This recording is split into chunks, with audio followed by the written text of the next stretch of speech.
सही बोल रहे हो। Good evening sir. Good evening जय Shri Ram sir. Sir good evening sir. Good evening sir. Good evening. Good evening sir. Good evening sir. Evening sir. Good afternoon sir. काला लग रहा हूँ, काला लग रहा हूँ क्या? नहीं सर, मस्त लग रहे हो। नहीं सर, एकदम नहीं मस्त। सर। Good evening sir. लोग बोलते जा रहे हैं मैं कमजोर होता जा रहा हूँ, ऐसा गुड लग रहा है क्या तुमको? Afternoon sir. हाँ सर, लग रहा है। हाँ यस सर, सर, वो तो लग है। रहा है।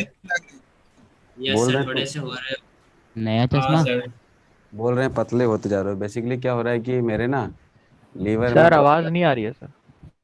प्रॉब्लम हो गई नहीं है। सर। लीवर आ रही है सर, नॉर्मल आ आ रही रही है। है आ सर, रही आ है रही सर, है। आ रहा है। लीवर सर में एकदम ऋतिक प्रॉब्लम, रोशन सर। मरने वाला हूँ लगता है। ऐसा मत सर करो आप सर। इतना सीरियसली मजाक नहीं मत किया सर। करो। मजाक कर रहे हैं। अरे सुनो सुनो, तो अभी लास्ट क्लास में हम लोगों ने खत्म किया था तुम्हारा टाइप्स ऑफ जो पहला स्टोइकियोमेट्री डिफेक्ट था, क्या हो गया राइट? सर? अब सुनो ध्यान से बाबू। नहीं सब ठीक है भाई, ऐसे मजाक सर देखो इधर। हाँ सर जो बोल। कल वाला लेक्चर है वो लिक्विड अरे अरे, सॉल्यूशन के नाम से अपलोड हुआ है, तो उसको चेंज करवा ऐसा दो। मत करो सर। अरे करवा देंगे, 1 मिनट में करवा देंगे। सर, आज का भी उसी नाम से आया है। उसी नाम से तो हट जाएगा, उस नाम से टेंशन मत लो, ठीक है? अब सुनो ध्यान से बाबू। तो रिमूवल ऑफ नॉन मेटल को एक बार शॉर्ट में बता दो। शॉर्ट में बताने का क्या है बेटा, इसमें बताया था कि एक सोडियम है जो एकदम एनर्जेटिक होके आया था और उसने क्लोरीन को लुभाया और क्लोरीन को लेकर भाग गया, राइट? और क्लोरीन जब यहां से गया, गुंजन जी को मेरा आवाज नहीं आ रहा। गुंजन अभी भी नहीं आ रहा बेटा? गुंजन, मेरी आवाज सबको आ रही है ना बेटा? Yes sir. Yes sir. Yes आ तो रही आ तो रही है। सुनो, कल तुम्हारा ट्यूटोरियल सीट डिस्कशन है जिसमें फैजल सर आएंगे और ट्यूटोरियल सीट डिस्कशन करेंगे। और मैं करूंगा नीट का ट्यूटोरियल सीट डिस्कशन, क्योंकि हम लोग अब स्विच कर रहे हैं। मैं नीट में जा रहा हूँ, वो आईआईटी वाले बैच में आएंगे, फिर उसके बाद फिर से वो नीट में जाएंगे, मैं आईआईटी में आऊंगा। वो चलता रहेगा ताकि बच्चे लगे कि हाँ फैजल सर सुधांशु सर दोनों पढ़ा रहे हैं। तो ये हमारा एक रहेगा। और उसमें जो कल है सर का डिस्कशन, उसके बाद सर ही आगे कंटिन्यू करेंगे राइट फ्रॉम क्लास मंडे से, ठीक है? तो पांडे कल सर सर सर क्या ट्यूटोरियल डिस्कशन शीट होगा? मतलब डीपीपी।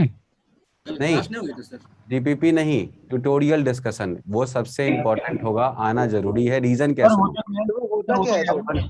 बता रहा हूँ, वही सुनने को तो बताऊंगा ना।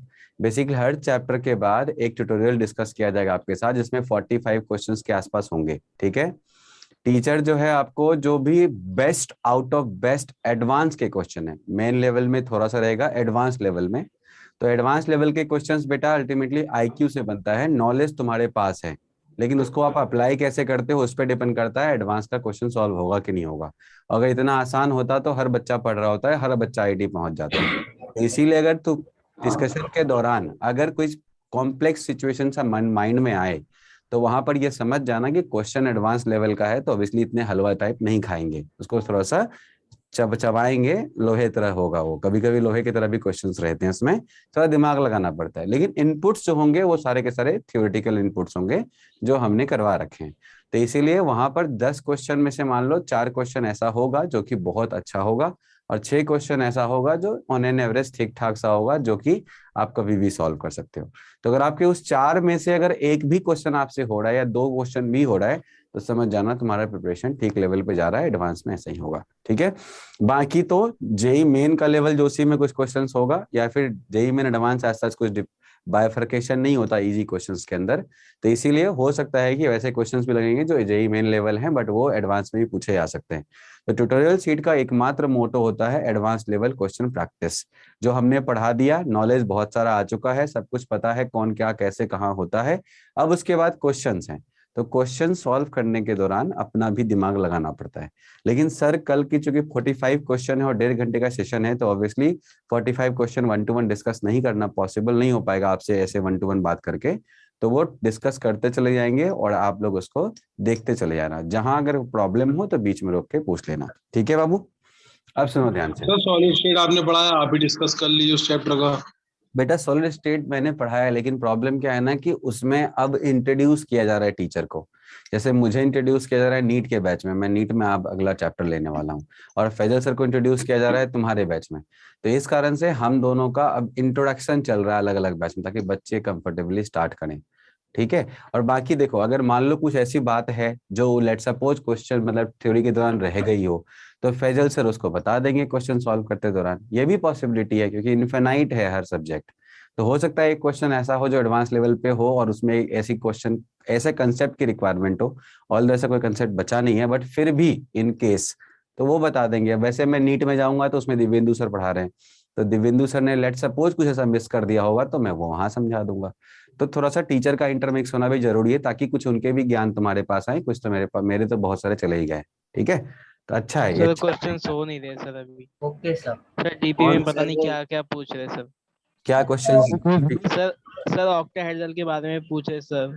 सर आपने तो क्यूबिक पढ़ाया है।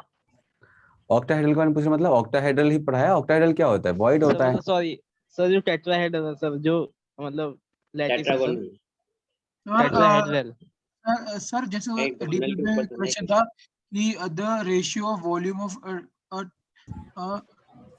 Tetragonal lattice unit cell to of a hexagonal lattice unit cell. Sir तो इसमें जो वॉल्यूम था उसमें 24 √2 r³ था ही नहीं, मतलब उसका आंसर मतलब नहीं, फिर से बोलो, टेट्राहेड्रल होल का। सर क्वेश्चन ये था, the ratio of the volume of a tetragonal lattice unit cell to that of a hexagonal lattice unit cell.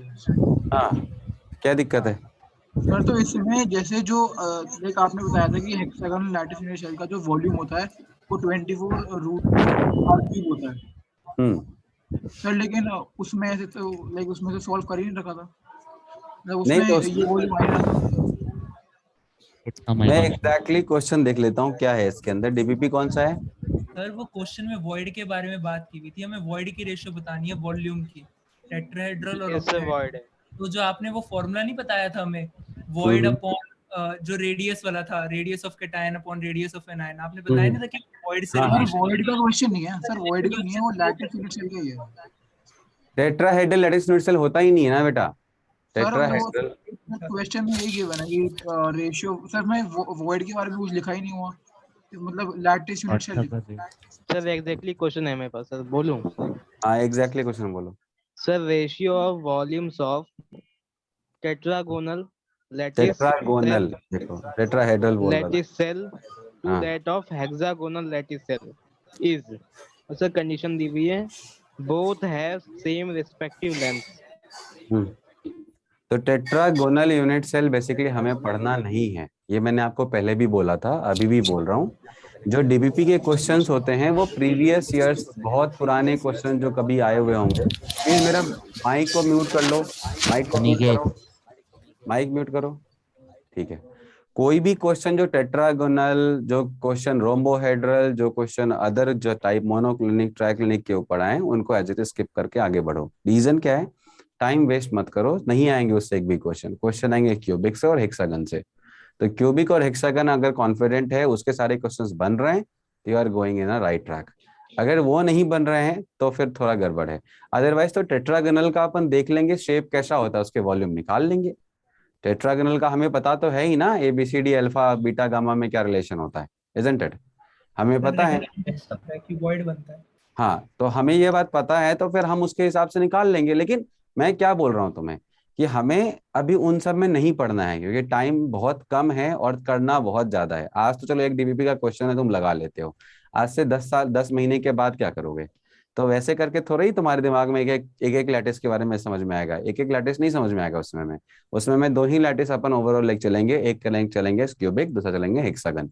वो भी हेक्सागनल के अंदर भी कुछ लिमिटेड स्कोप लेके चलेंगे, और क्यूबिक के अंदर पूरा कॉन्फिडेंस रहना चाहिए, उसमें कोई क्वेश्चन मिस ना हो, चाहे वो फेस सेंटर हो, बॉडी सेंटर हो, या सिंपल क्यूबिक हो। हाँ पूछो।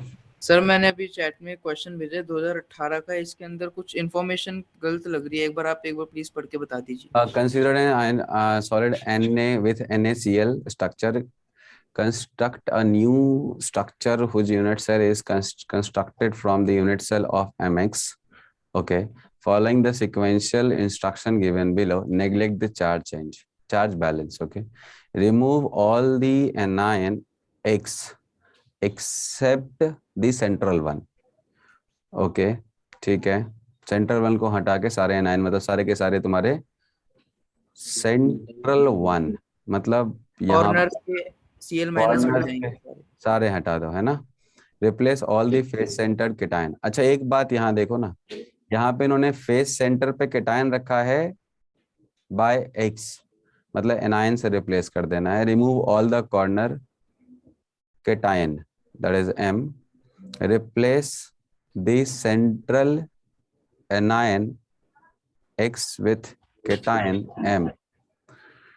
ओके अगर NaCl स्ट्रक्चर है तो NaCl के अंदर क्या होगा, सोडियम कहाँ पर होगा, तो सर सोडियम फेस सेंटर पे तो कटायन होता ही नहीं ना, तो ये सेकंड पॉइंट गलत नहीं है इधर, वर्ड पर क्योंकि फेस सेंटर पे तो कटायन होता नहीं, एज सेंटर पे होता है ना, एच सेंटर पे होता है। ये एडवांस का आया हुआ है। इन्होंने फेस सेंटर लिखा है, एक्सेप्शन केस नहीं इन्होंने फेस सेंटर लिखा है क्या, यस फेस सर, ये सेंटर लिखा ना लिखा। सेकंड पॉइंट में, replace all the face centred cation, हाँ और ऊपर से NaCl भी दे रखा है। नहीं, तो यहाँ पर क्या करेंगे, बेसिकली हमें 2 यूनिट सेल में फिर जाना पड़ेगा, हमें यहाँ पे 2 यूनिट सेल में जाना पड़ेगा, 1 यूनिट सेल से काम नहीं चलेगा। क्योंकि अगर मान लो किसी का अगर 2 यूनिट के फेस को अगर कंबाइन कर दें तो जो एज सेंटर होगा वो क्या होगा, पूरे एज का फेस सेंटर हो जाएगा, मैंने पूरे फेस का फेस सेंटर हो जाएगा ना। नहीं समझ में आ रहा है, जैसे हमने बोला यहाँ पर इस क्वेश्चन के अंदर देखो, अगर मान लो, अब देखो ये क्वेश्चन जो है ये थोड़ा सा हमें और ज्यादा इसमें बनाने के बाद बनेगा, सिंपल NaCl नहीं है, इसमें NaCl के 1 यूनिट सेल से काम नहीं चलेगा, हमें और इसको फर्दर देखना पड़ेगा। अगर हमने इसको ऊपर की तरफ ऐसे बढ़ाया, राइट, और इसको ऊपर की तरफ ऐसे बढ़ा दिया, इसको ऊपर की तरफ ऐसे करके बढ़ा देते हैं अगर, तो फिर अगर हम देखें कि ये वाला जो तुम्हारा पूरा फेस है, इस वाले का फेस सेंटर कहाँ पर आएगा, लेकिन ये भी फेस सेंटर नहीं होगा, ये भी फेस सेंटर तो नहीं होगा ना, बिकॉज ऑफ इस रेंज में तो सेंटर है, इस रेंज में कहाँ सेंटर है, इस रेंज में तो सेंटर नहीं है ना। ये तो क्यूबॉइडल बन गया फिर। हाँ ये क्यूबॉइडल बन गया, करेक्ट। मैं फिर से देखता हूँ, structure constructor new Z which cell constructed from a unit cell of mx following the sequential instruction given below, neglect charge balance, ठीक है उससे कोई फर्क नहीं है। remove all the anion except the central one, तो मुझे लग रहा है यहाँ पर क्या किया इन्होंने NaCl के अंदर उल्टा अरेंजमेंट तो नहीं डाल दिया, I mean, जो अगला बना रहा होगा कोई और mx, उसके अंदर एनायन हो सकते हैं छोटे हो, केटायन बड़े हो, ये भी पॉसिबल है, टाइप वही होगा। तो अगर एनायन को हम x, अगर एक्सेप्ट सेंट्रल वन को अगर हम हटा दें, तो सेंट्रल में था तुम्हारा पहले केटायन, अब उसको रिप्लेस करके हमने बना दिया एनायन। तो अगर एनायन को हमने हटा दिया तो बॉडी सेंटर तो चला गया जो ऑक्टाहेड्रल यूनिट था। Replace all the face centre cation M। अब देखो यहाँ पे मैंने बोला ना, अब एनायन को केटायन, केटायन को एनायन से रिप्लेस किया गया है, तो मतलब हो गया सारे के सारे फेस सेंटर पे X आ गए, ठीक है कोई बात नहीं।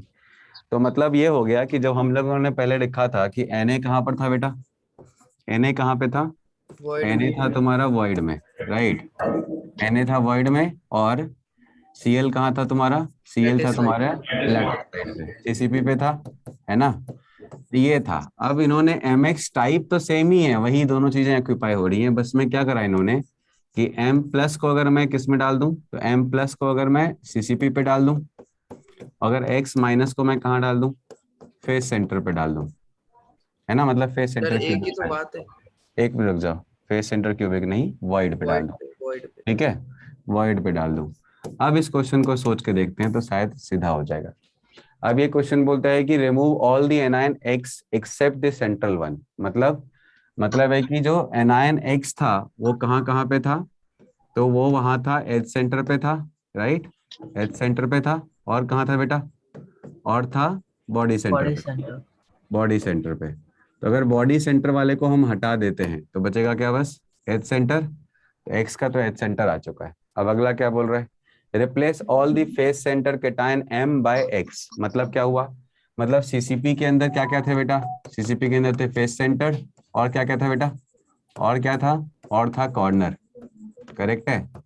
तो अगर फेस सेंटर है तो अगर मैं इसको M से रिप्लेस करके X माइनस डाल दूं तो नंबर कितने आएंगे इसके, इसके 3 नंबर आएंगे, बोलो। Yes sir. और यहाँ पर यहाँ से 3 आ गया, और यहाँ से कितना आ गया बेटा, एच सेंटर से कितना आ गया, तो 1/4 गुने 12, यहाँ से भी 3 आ गया। अच्छा, अब अगला बोलता है remove all the corner cation M, लो खत्म कर दिया। तो मतलब ये कॉर्नर भी हमने यहाँ से उड़ा ही दिया, मतलब मेटल एम बचा ही नहीं है अब तो।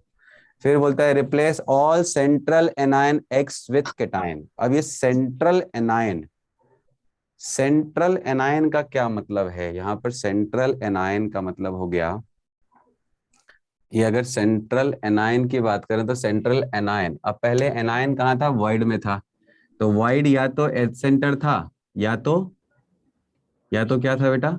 सर पहले वाले पॉइंट में ना पहली बारी में एच सेंटर ही उड़ा दिया है, body centre. Yes sir, body centre. Body बोल रहा centre remove all the X atom except, अच्छा बॉडी सेंटर नहीं उड़ाया है, एच सेंटर उड़ाया है, वेरी गुड। तो ये 1 बचा हुआ था बेटा, है कि नहीं, ये 1 बचा हुआ था, तो इसको उड़ा देते हैं, तो यहाँ से सब तो सब खत्म ही होगा। बाद में शायद सेंटर का मतलब ये बॉडी सेंटर होगा। बॉडी सेंटर, तो मतलब इसको उड़ा के यहाँ पर किसको ले आओ, इसको M प्लस को ले आओ, तो M प्लस कितने हो गए, तो M प्लस तुम्हारा 1 हो गया, नहीं M प्लस तो 1 हो गया ना सर। एच सेंटर अब उड़ गया है ना, एच सेंटर उड़ा दो ना, खत्म कर दिया मैंने एच सेंटर, वो तो पहले स्टेटमेंट में लिखा हुआ है। तो M सेंटर 1 हो गया, और दूसरा क्या हो गया बेटा, M सेंटर 1 हो गया, और X की वैल्यू कितनी हो गई, वो तो बस फेस सेंटर पे बचा है अब तो कितने हो गए, 3 हो गए, बाकी तो कॉर्नर उसने उड़ा ही दिया था। मतलब यहाँ पे उल्टा कर दिया इन्होंने, टाइप तो वही NaCl टाइप ही है, बट लोकेशन चेंज कर दिया, मे बी कैटायन की साइज बड़ी हो गई होगी। तो आंसर क्या हो जाएगा, आंसर क्या होगा, 3 और 1, 3 और एनायन बाय कैटायन पूछा है तो 3 आ जाएगा। ठीक है, और सर 3 आंसर दे रखा है। हाँ तो हो गया ना, खत्म। Yes sir. बहुत ही घटिया क्वेश्चन था, बस इतना ही था अंतर कि इन्होंने कैटायन और एनायन को उल्टे कर दिए हैं पोजीशन वाइज। अब ये इसके क्वेश्चन पढ़ के ही लग रहा है, समझ रहे हो बात, क्योंकि भाई जो चीजें हैं ही नहीं वहां से उड़ा कैसे सकते हो। अगर मान लो हमने उल्टा कंसिडरेशन ले लिया होता जैसे NaCl में होता है, तो जो चीजें हैं ही नहीं वो कहाँ से उड़ा सकते हो, तो कॉर्नर भी उड़ा दिया। हाँ कॉर्नर उड़ा दिया ना उसने, कॉर्नर बोला तो उड़ गया। आ गया समझ में? सर M1 का समझ नहीं आया। क्या नहीं समझ में आया बेटा? M1 कैसे होगा? अच्छा सुनो ध्यान से बेटा, देखो अभी तक ये कंसीडरेशन था। इस क्वेश्चन में बोलता है एक ऐसा सॉलिड है MX टाइप जो कि NaCl टाइप है, ठीक है। अब NaCl टाइप में क्या है कि सोडियम वॉइड में थे और क्लोरीन CCP पे थे, करेक्ट बात है। तो अगर मैं इसके टाइप लेके चलूंगा तो मैं इसको वॉइड में मानूंगा, और इसको कहाँ मानूंगा बेटा, इसको मैं CCP में मानूंगा ऐसा। लेकिन क्वेश्चन ऐसा इस तरह से ऑप्शन इसने सेट कर रखे हैं, 4-5 जो ऑपरेशन बताए इन्होंने, वो ऑपरेशन चीख के बोल रहा है कि इसका रिवर्स है। बात समझ में आ रही है? ऑपरेशन चीख के बोल रहा है। क्यों ऑपरेशन बोल रहा है? कि भाई साहब मेटल कैटायन को कॉर्नर से हटा दो। अब आप मुझे बताओ, अगर मैं मेटल कैटायन को वॉइड में रखूंगा तो कॉर्नर कभी आ सकता है? नहीं आ सकता। तो मतलब ये हो गया कि मैं इसके ऑप्शंस मतलब ऑपरेशन को पढ़ के समझ चुका हूं कि भैया एक तो CCP में है और दूसरा कहाँ है बेटा, दूसरा तुम्हारा वाइड में है। जो इसका रिवर्स है, ऐसा क्यों हुआ होगा? मे बी ये लार्जर रहा होगा और ये क्या रहा होगा बताओ, स्मॉलर रहा होगा। ये भी तो पॉसिबल है, लेकिन NaF टाइप, NaF में तो ऐसा ही होगा। ये तो CaF टाइप हो गया ना?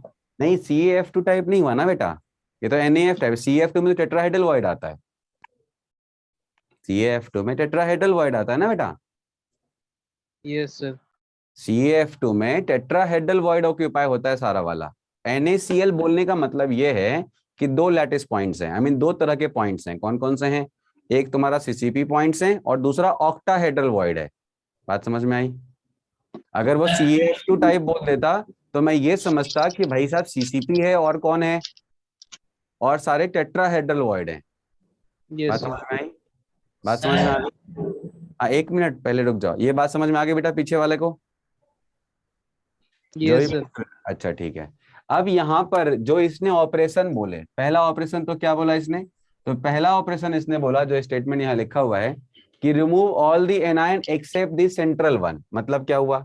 मतलब ये हुआ कि जो भी एनायन है तुम्हारे उसमें से, अब एनायन वॉइड में अगर आ चुके हैं तो वैसे केस में एनायन दो जगह पर हैं। कौन कौन सी जगह पर हैं बेटा? कॉर्नर पे हैं और कहाँ पर हैं? बॉडी सेंटर में हैं। क्यों कॉर्नर, सॉरी कॉर्नर बोलता हूँ, कॉर्नर नहीं, कौन सा सेंटर बेटा? Edge centre. तो एज सेंटर में है और कहाँ है बेटा? एज सेंटर में है और कहाँ है ये? बॉडी सेंटर में है। अब मुझे बताओ, अगर वॉइड एज सेंटर और बॉडी सेंटर में ऑक्टाहेड्रल होता है और ये बोल रहा है रिमूव ऑल एक्सेप्ट सेंट्रल, मतलब क्या हुआ? मतलब सारे के सारे एज सेंटर क्या कर दो? उड़ा दो, एच सेंटर उड़ जाएंगे, है ना? तो बताओ बॉडी सेंटर में बस क्या बच गया तुम्हारा? एक्स एक माइनस बच atom गया, बचा। एक एटम बचा, बिल्कुल सही है, एक आयन बचा। अब अगला स्टेटमेंट पढ़ के बोलता है कि replace all the face centre atom by an ion. मतलब क्या बोल रहा है? मतलब जितने भी तुम्हारे फेस सेंटर पे प्रेजेंट थे, जितने भी फेस सेंटर में कौन प्रेजेंट था? मेटल प्रेजेंट था। मेटल कहाँ प्रेजेंट है? सीसीपी पे। अब सीसीपी क्या होता है? कॉर्नर। और कहाँ होता है बेटा? और कहाँ होता है? Face centre. बोलो। अब ये बोलता है कि ये जितने भी तुम्हारे मेटल थे इसके फेस सेंटर में से मेटल को हटा के किसको ले आओ? एक्स माइनस को ले आओ। तो मैंने एक्स माइनस को ले दे दिया इसको, इसके जगह पर एक्स माइनस आ गया। अब अगला स्टेटमेंट बोलता है कि replace all centre, remove all corner cation. मतलब क्या हुआ? केटायन को पहले तो यहां से भगाया और एक्स माइनस को लाया। अब बोलता है कि कॉर्नर से भी केटायन को हटा दो, कॉर्नर से भी हटा दो। तो बेचारे केटायन के पास तो कोई जगह ही नहीं है, अब केटायन कहाँ जाएगा? तो लास्ट स्टेटमेंट बोलता है कि replace central anion with cation. मतलब क्या हुआ? मतलब जो तुम्हारा सेंट्रल एनायन था, जो बॉडी सेंटर में मात्र एकमात्र एक्स माइनस बचा हुआ था, अब इसको भी रिप्लेस करके यहाँ पे कौन ले आओ बेटा? एम प्लस ले आओ। तो बताओ एम प्लस का नंबर कितना हो गया? 1 हो गया। और एक्स माइनस का नंबर कितना हो गया बेटा? 3 हो गया। तो क्या हो जाएगा? 3:1। आ गया समझ में? यस सर इसमें से एग्जांपल हम सोडियम फ्लोराइड बोल सकते हैं? बोल सकते हैं, NaS। सोडियम फ्लोराइड हो सकता है, फ्लोराइड छोटा होता है। ठीक है सर प्रभु? मतलब क्वेश्चन में नहीं दिया था कि नहीं दिया void था और क्वेश्चन CCP। के। हाँ, क्वेश्चन के ऑप्शन को देखो, मैंने जब पढ़ना शुरू किया तो मेरे दिमाग में पहली बार क्या आई कि भाई एज सेंटर को भी अगर हम बढ़ा दे तो इसका ये सेंटर बन सकता है फेस का। लेकिन फिर दिमाग में आया नहीं, लेंथ वाइज तो बन गया बट ये वाला तो बराबर नहीं है ना, इसलिए ये वाला तो तरीका नहीं है। मैं पहले इसी के साथ चल रहा था लेकिन ये वाला तरीका मेरे को समझ में नहीं आया। फिर मैंने इसको चेंज किया, शिफ्ट करके देखा। तो शिफ्ट करके देखा तो सारे ऑप्शंस क्या थे? 1 to 1 सेट हो रहे थे। तो आप लोग भी कभी जब क्वेश्चन सॉल्व करते हो तो वैसे ही किया करो, कभी भी शिफ्ट करके देखो, तुरंत माइंड को स्विच करो। NaCl टाइप बोल रहा है करेक्ट, लेकिन किसी ने वहां पे जाके जमीन रजिस्ट्री तो नहीं कर रखी है ना कि केटायन हमेशा वॉइड में ही रहेगा, ऐसा कोई रजिस्ट्री तो रही है उसका। क्वेश्चन के हिसाब से अपने आप को हम शिफ्ट करेंगे। लेकिन हाँ, NaCl टाइप का ये मतलब हो सकता है कि दो ही लोकेशन है, या तो CCP पॉइंट्स हैं या तो क्या है बताओ? ऑक्टाहेड्रल वॉइड्स हैं। बात समझ में आ रही है? बोलो। Yes sir. Yes sir. तो ये क्वेश्चन के हिसाब से बेटा शिफ्ट करना। अगर क्वेश्चन आपको शिफ्ट करने के लिए मजबूर नहीं कर रहा है तो मजबूर मत करना, फिर तो ऐसे ही चलना। अगर मजबूर कर रहा है, उसके ऑप्शंस मजबूर कर रहे थे तो मैंने शिफ्ट कर दी। ठीक है सर ये वॉइड, सर वॉइड जो है सर उसका बॉडी सेंटर समझ में आ गया सर। सर एज सेंटर बेटा NaCl टाइप में ऑक्टाहेड्रल वॉइड होता है। ऑक्टाहेड्रल वॉइड कहाँ कहाँ होता है? सर कॉर्नर्स के पास होता है। कॉर्नर्स के पास होता है। ऑक्टाहेड्रल वॉइड कॉर्नर पे होता है, एज सेंटर पे होते हैं 12, सेंटर पे होता है और बॉडी सेंटर पे होता है। टेट्राहेड्रल वॉइड होता है कॉर्नर के पास। सर कंफ्यूजन हो रहा है सर। ऑक्टाहेड्रल वॉइड कैसे बनवाया था? तुम लोग कैसे करोगे कल एडवांस का ट्यूटोरियल सीट? भाई कुछ पढ़ते ही नहीं हो घर में, कंफ्यूजन कहाँ से होती है जब आप दोबारा डिवाइस नहीं करते हैं? कंफ्यूजन कैसे हो सकती है? सब मैंने क्लियर कट बताया है कि नहीं भाई? बताया बताया अब दोबारा से ये सब चीज बताओगे? सर बताया और दिखाया भी और है। दिखाया बेटा। टाइम मैनेज नहीं होता, टाइम ही नहीं होता टाइम सर। मैनेज नहीं होता तो क्या करोगे? प्रायोरिटी किस चीज की? IT करना है? क्या करना है तुमको? सर पहले 12th पास करनी है अच्छे 12th नंबरों के पास साथ। करनी है तो 12th पास करनी है, उठा सर के केवल 12th पास नहीं, IIT का मतलब ही नहीं। 12th पास क्या करनी है? कैसे कैसे घटिया सोच के साथ पढ़ाई कर रहे हो तुम? 12th पास करनी है? पागल है क्या? 12th IIT पास करनी है सर। ऑब्वियसली आज तक कभी सुना है किसी बच्चे को 12th क्वालिफाई कर गया और मतलब IIT क्वालिफाई कर गया और 12th में फेल कर गया, सुना है आज तक कभी? नहीं सर, और वैसे भी सर अब तो 12th से कुछ भी सर नहीं आप होगा। किसका सुना है भाई? सर 12th की परसेंटेज मैटर करती है, लेकिन 12th का परसेंटेज मैटर करता है तो सबसे जो घटिया स्टूडेंट क्लास का होता है ना वो भी 75% स्कोर करता है, सबसे लास्ट के एक घटिया महीने स्टूडेंट। मेहनत करते हाँ सर प्लीज सबसे घटिया स्टूडेंट। बहुत लंबा चलता है ये टॉपिक, पढ़ते क्या हैं। बोल रहे हो? सुबह CBSE 7 ने को solid तुम state स्कूल हटा में के निकल दिया। जाते सर हो। अगर अपना सर कॉन्सेप्ट क्लियर होगा तो सर इजीली 12th का पास ऑब्वियसली तो कंसेप्ट क्लियर करेंगे ना। 12th क्या कर रहे हो? तो 12th क्या कुछ और कर रहे हो? 12th में रॉकेट साइंस पढ़ाते हैं क्या? यही तो चल रहा है। अब बिना पढ़े लेके आए थे 90 तो। हाँ बिना पढ़े 90 लाते। सुन लो भाई कान खोल के, IIT की तैयारी करने आए हो यहाँ पर। 12th तो ऐसे ही बाय प्रोडक्ट है 12th।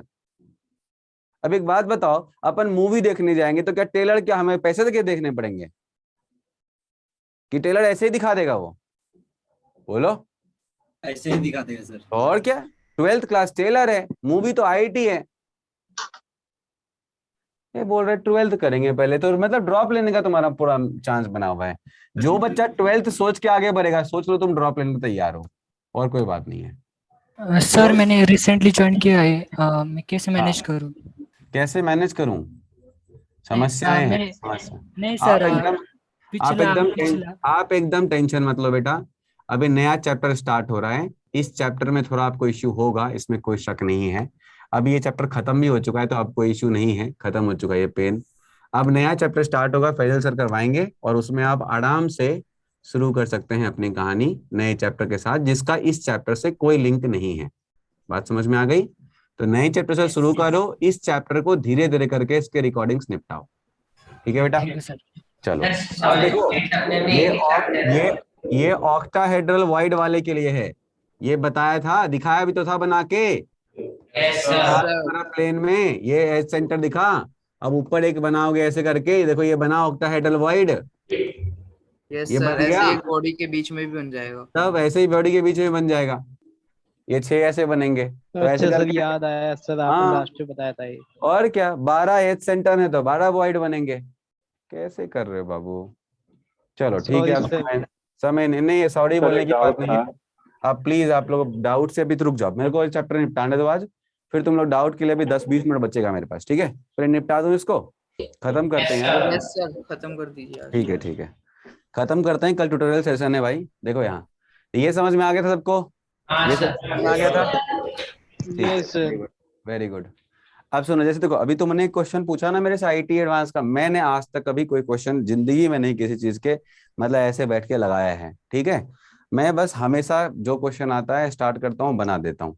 आप लोगों के साथ भी यही एटीट्यूड होना चाहिए। अगर कभी भी कोई क्वेश्चन आया, तुमने क्वेश्चन दिया, मैं बड़े आराम से चिल्लो के पढ़ रहा था, पढ़ के आराम से 1 to 1 उसको करके कर दिया। स्टूडेंट लाइफ में ये अप्रोच बहुत इंपॉर्टेंट है। होता क्या है कि जब आपके पास क्वेश्चन आता है आप बहुत पैनिक हो जाते हैं, उसके बाद एक दिमाग में सेट रहता है कि IIT एडवांस का क्वेश्चन है, तो और लेवल ऑफ पैनिकनेस हो जाती है और वहां पर आप अपने आप को अंडर एस्टिमेट कर रहे होते हो। तो ये साइकोलॉजिकल प्रॉब्लम है जो आपको ओवरकम करना पड़ेगा। कभी भी तुम मेरे से कोई क्वेश्चन पूछ लेना, या मैं अगर ट्यूटोरियल सीट में तुम्हारे साथ कभी आया तो तुम देखना, मेरे को सीधा मिलेगा, आधे 15 मिनट पहले मिलेगा वो सीट, और मैं सीधा क्लास में लेके आ जाऊंगा और मैं ऐसे 1 to 1 डिस्कस करूंगा। और मैं बिल्कुल काम कूल होके क्वेश्चन करता हूँ, मुझे एकदम हड़बड़ी नहीं चाहिए होता है। लेकिन हाँ, एडवांस का प्रॉब्लम है। तो मेंस के प्रॉब्लम में क्या होता है कि समय कम होता है ना, तो अपन जल्दी जल्दी कर रहे होते हैं। एडवांस के प्रॉब्लम में आपके पास जो क्वेश्चन है वो होंगे टोटल मिला के 18, और टाइम होगा तुम्हारे पास पूरा 1 घंटा, और उसमें से सही करने हैं 7 से 8 अच्छे रैंक आने के लिए। तो बस यही हमारा स्ट्रैटेजी होना चाहिए। तो हम जब कोई भी क्वेश्चन उठाएं तो आराम से पढ़ेंगे उसको, आराम से उसके 1 to 1 इंस्ट्रक्शंस को लिख के सोचेंगे और सोच के फिर क्वेश्चन करेंगे। यही सबका अप्रोच होना चाहिए, एकदम कूल होके। एडवांस का पेपर कभी भी हड़बड़ी में नहीं करना है। जो बच्चा करता है वो गलत करके आता है। ठीक है बेटा, यही अप्रोच रखना है। जैसे मैंने अभी उठाया था कलम, आराम से क्वेश्चन सॉल्व कर रहा था, वैसे आपको भी करना है, बिल्कुल हड़बड़ाना नहीं है। और मेंस के क्वेश्चन में एकदम स्लो मत होना, वहां टाइम बहुत कम है, भागना बहुत तेज है, क्वेश्चन बहुत सारे होंगे। अब देखो यहाँ ध्यान से, ये वाला क्वेश्चन में मैंने ऐसा बताया था आपको, ये वाले टॉपिक के अंदर, कि जो भी आपको कलर मिलेगा वो क्या होगा, similar to that of metal flame test होगा, राइट। मेटल फ्लेम टेस्ट, जैसे कि आपको पता होगा सोडियम का गोल्डन येलो होता है, लिथियम का ब्रिक रेड होता है, पोटेशियम का वॉयलेट होता है ना। तो वैसा ही होता है, तो वैसे यहाँ भी वैसा ही कलर मिल रहा होगा आपको। अब अगला बोलता है, अगला तरीका क्या हो सकता है, तो by the addition of metal. अब by the addition of metal क्या होता है, तो in this defect metal ion is doped into the lattice and it occupies the interstitial sites for maintaining the electrical neutrality. Electron is also doped, है ना, in other lattice sites. मतलब क्या हुआ, मतलब ऐसा वाला जो डिफेक्ट होता है ना, ये वाला जो कि by the addition of metal होता है, ये कुछ बहुत ज्यादा मतलब रॉकेट साइंस हाथी घोड़ा नहीं है। जैसे ये वाला था अलग सा कुछ था, सेंटर इसमें आ गया तो उसको पढ़ना होता है, इसको ऐसा अलग से कुछ नहीं पढ़ना है। इसमें हम क्या करते हैं, बाहर से मेटल की डोपिंग करते हैं और एट द सेम टाइम हम उसमें इलेक्ट्रॉन भी डोप करते हैं ताकि हम न्यूट्रलिटी मेंटेन करें, बिकॉज बिना न्यूट्रलिटी के स्टेबिलिटी क्या होगी, नहीं आएगी। बात समझ में आ गई बेटा? Yes sir. बोलो। अच्छा, इसमें हम बाहर से जो मेटल ऐड करते हैं, डेंसिटी क्या होगी बेटा, डेंसिटी क्या होगी, तो डेंसिटी इंक्रीज हो जाएगी। ठीक है, ये एकदम सिंपल सा था, चिल्लर सा था, इसमें कुछ नया नहीं सीखना है। अब अगला है दूसरा, मेटल डिफिशियंसी डिफेक्ट क्या है, जो नॉन स्टोइकियोमेट्रिक के अंदर ही आता है। सुनना ध्यान से बेटा, पहला था मेटल एक्सेस डिफेक्ट, दूसरा क्या है, मेटल डिफिशियंसी डिफेक्ट। ये भी नॉन स्टोइकियोमेट्रिक के अंदर ही आता है। बाय रिमूवल ऑफ मेटल, मतलब या तो रिमूव कर दो मेटल को, डिफिशियंसी आ जाएगी, या बाय क्या, बाय नॉन मेटल एडिशन, मतलब या तो बाहर से नॉन मेटल को ऐड कर दो। अब यहाँ पे by the removal of metal जो है ये हम पढ़ते हैं, और ऐसा कोई डिफेक्ट आज तक हमने देखा नहीं है, मतलब नॉन मेटल एडिशन करके हम ऐसे डिफेक्ट जनरेट नहीं कर सकते, ना ही इसको स्टडी करनी है। लेकिन ये वाला डिफेक्ट स्टडी करनी है, इसके ऊपर प्रीवियस ईयर आईआईटी में क्वेश्चन भी आ चुका है एक बार, तो देखेंगे ध्यान से बेटा। यहां पर ये क्या बोलता है, सुनना, बोलता है कि इन दिस डिफेक्ट, इसको समझाऊंगा मैं बड़े प्यार से, सुनना ध्यान से अच्छे से। In this defect some metal ion leaves the lattice, okay, for electrical neutrality, metal ion of lower oxidation state is converted into higher oxidation state. क्या है मतलब समझो, देखो जैसे फॉर एग्जांपल मैंने लिखा ये तुम्हारा मेटल है, राइट, ये तुम्हारे मेटल के कैटायंस थे, ये तुम्हारे मेटल्स के कैटायंस थे, लेट्स सपोज आयरन का +2 है ये, तो ये आयरन का +2 हो गया, ओके। अब आयरन के +2 के साथ साथ O का 2- भी होगा, ऑब्वियस सी बात है, दोनों होते हैं इसके अंदर। तो मैंने इन दोनों को मिला के एक लैटिस स्ट्रक्चर बना दिया। ये तुम्हारा Fe का +2 है, ये O का 2- है, फिर Fe का +2 है, और ये मान लो O का 2- है, फिर ये Fe का +2 है, और सिमिलर फैशन में यहाँ पे O का 2- है, और ऐसे करके बढ़ते चले जाओ। सब लोग मेरे साथ कॉपी करेंगे, वेरी इंपॉर्टेंट है ये बच्चों को जल्दी समझ में नहीं आती है, रटना पड़ता है, बट मैं इसको बड़ा लॉजिकली समझा दूंगा तो आपको कभी रटना वटना नहीं पड़ेगा, और इसके ऊपर जो भी क्वेश्चन आएंगे तुम बड़े ही साउंड होके करोगे, ऑल्दो बच्चा उसके आंसर्स भी रटते हैं, लेकिन मैं रटने के लिए इसमें मजबूर नहीं करूंगा। अब सुनना ध्यान से बेटा, अब क्या हुआ कि इन्होंने क्या बोला, इन्होंने बोला कि भैया इसमें से कोई एक ऐसा लैटिस पॉइंट जो कि मेटल वाला है वो अपने अपने गायब हो गया, मतलब ये गायब हो गया, ठीक है। अब ये गायब हो गया और ये भी गायब हो गया, चलो दो एटम हमने, दो ऐसे करके हमने आयन गायब कर दिए। अब जब हमने मेटल के एटम गायब कर दिए, आयन गायब कर दिए, तो आप मुझे बताओ कि क्या इसमें डेंसिटी घटेगी? हाँ, डेंसिटी तो घटेगी भाई, मेटल घट गया है ना। अच्छा, अब अगर मेटल के आयन घट गए, सुनना ध्यान से बेटा, अगर मेटल के आयन घट गए तो वैसे केस में 4+ चार्ज का लॉस हो गया, सोचो 4+ चार्ज का लॉस है ना, 2+ चार्ज यहां से गायब हुआ और 2+ चार्ज यहां से गायब हुआ। अब आपको पता है कि इलेक्ट्रिकल न्यूट्रलिटी जो होती है वो one of the most important होती है, इजंट इट? बिना उसके स्टेबिलिटी है नहीं, बोलो। तो उसके बिना अगर स्टेबिलिटी नहीं है तो बताओ कैसे स्टेबलाइज किया जाए? तो इसीलिए क्या करता है कि मेटल अपने ऑक्सीडेशन स्टेट को चेंज कर लेता है, और फिर अगर 2 Fe का 2+ गया है, अगर 2 Fe का 2+ गया है, एक मिनट रुक जाओ, एक मिनट, अभी कोई गाली सुनने का काम कर रहा है। हेलो हेलो, हाँ जी मैम, अभी एक बार मैंने कॉल नहीं लिया ना आपका, अभी एक बार कॉल नहीं लिया ना मैंने आपका, तो I must be busy somewhere.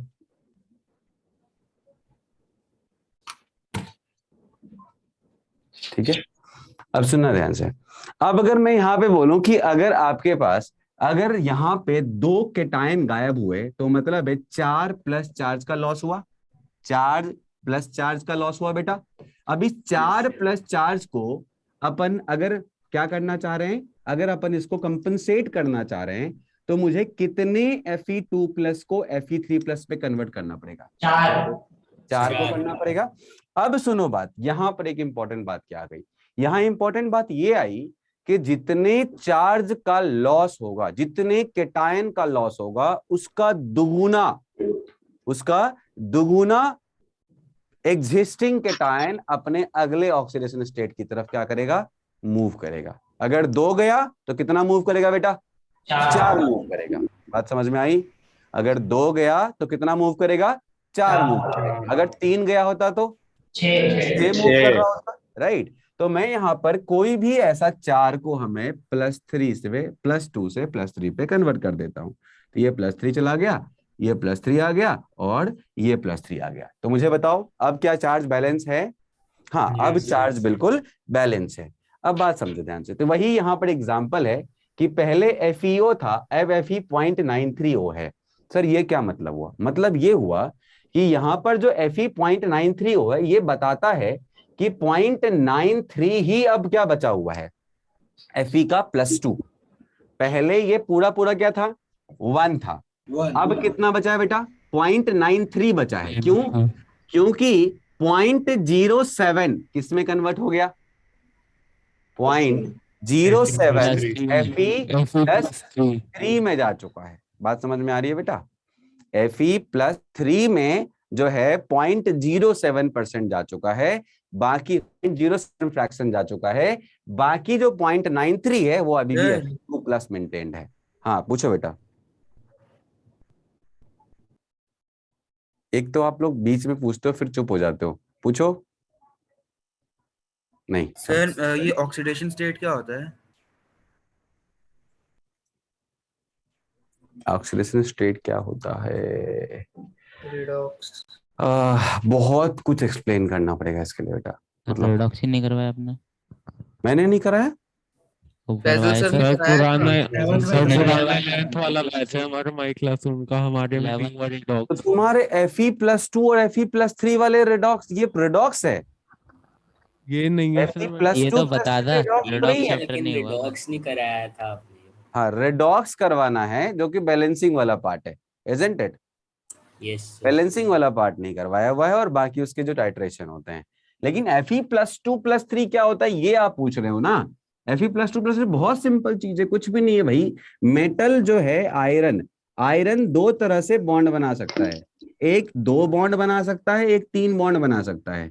अगर वो 2 बॉन्ड बना रहा हो तो वैसे केस में वो +2 ऑक्सीडेशन स्टेट पर होता है। ऑक्सीडेशन स्टेट का मतलब होता है कि अपने से ज्यादा, अगर वो +2 पर है तो इसका मतलब है आयरन अपने से ज्यादा 2 ऐसे एटम से बॉन्ड बना रहा है, या 2 ऐसा बॉन्ड बना रहा है जो अपने से ज्यादा इलेक्ट्रोनेगेटिव एलिमेंट है। जैसे कि अगर FeO लिखा आपने तो ऑक्सीजन के साथ ये 2 बॉन्ड बना रहा होगा, और ऑक्सीजन फॉर श्योर आयरन से क्या है?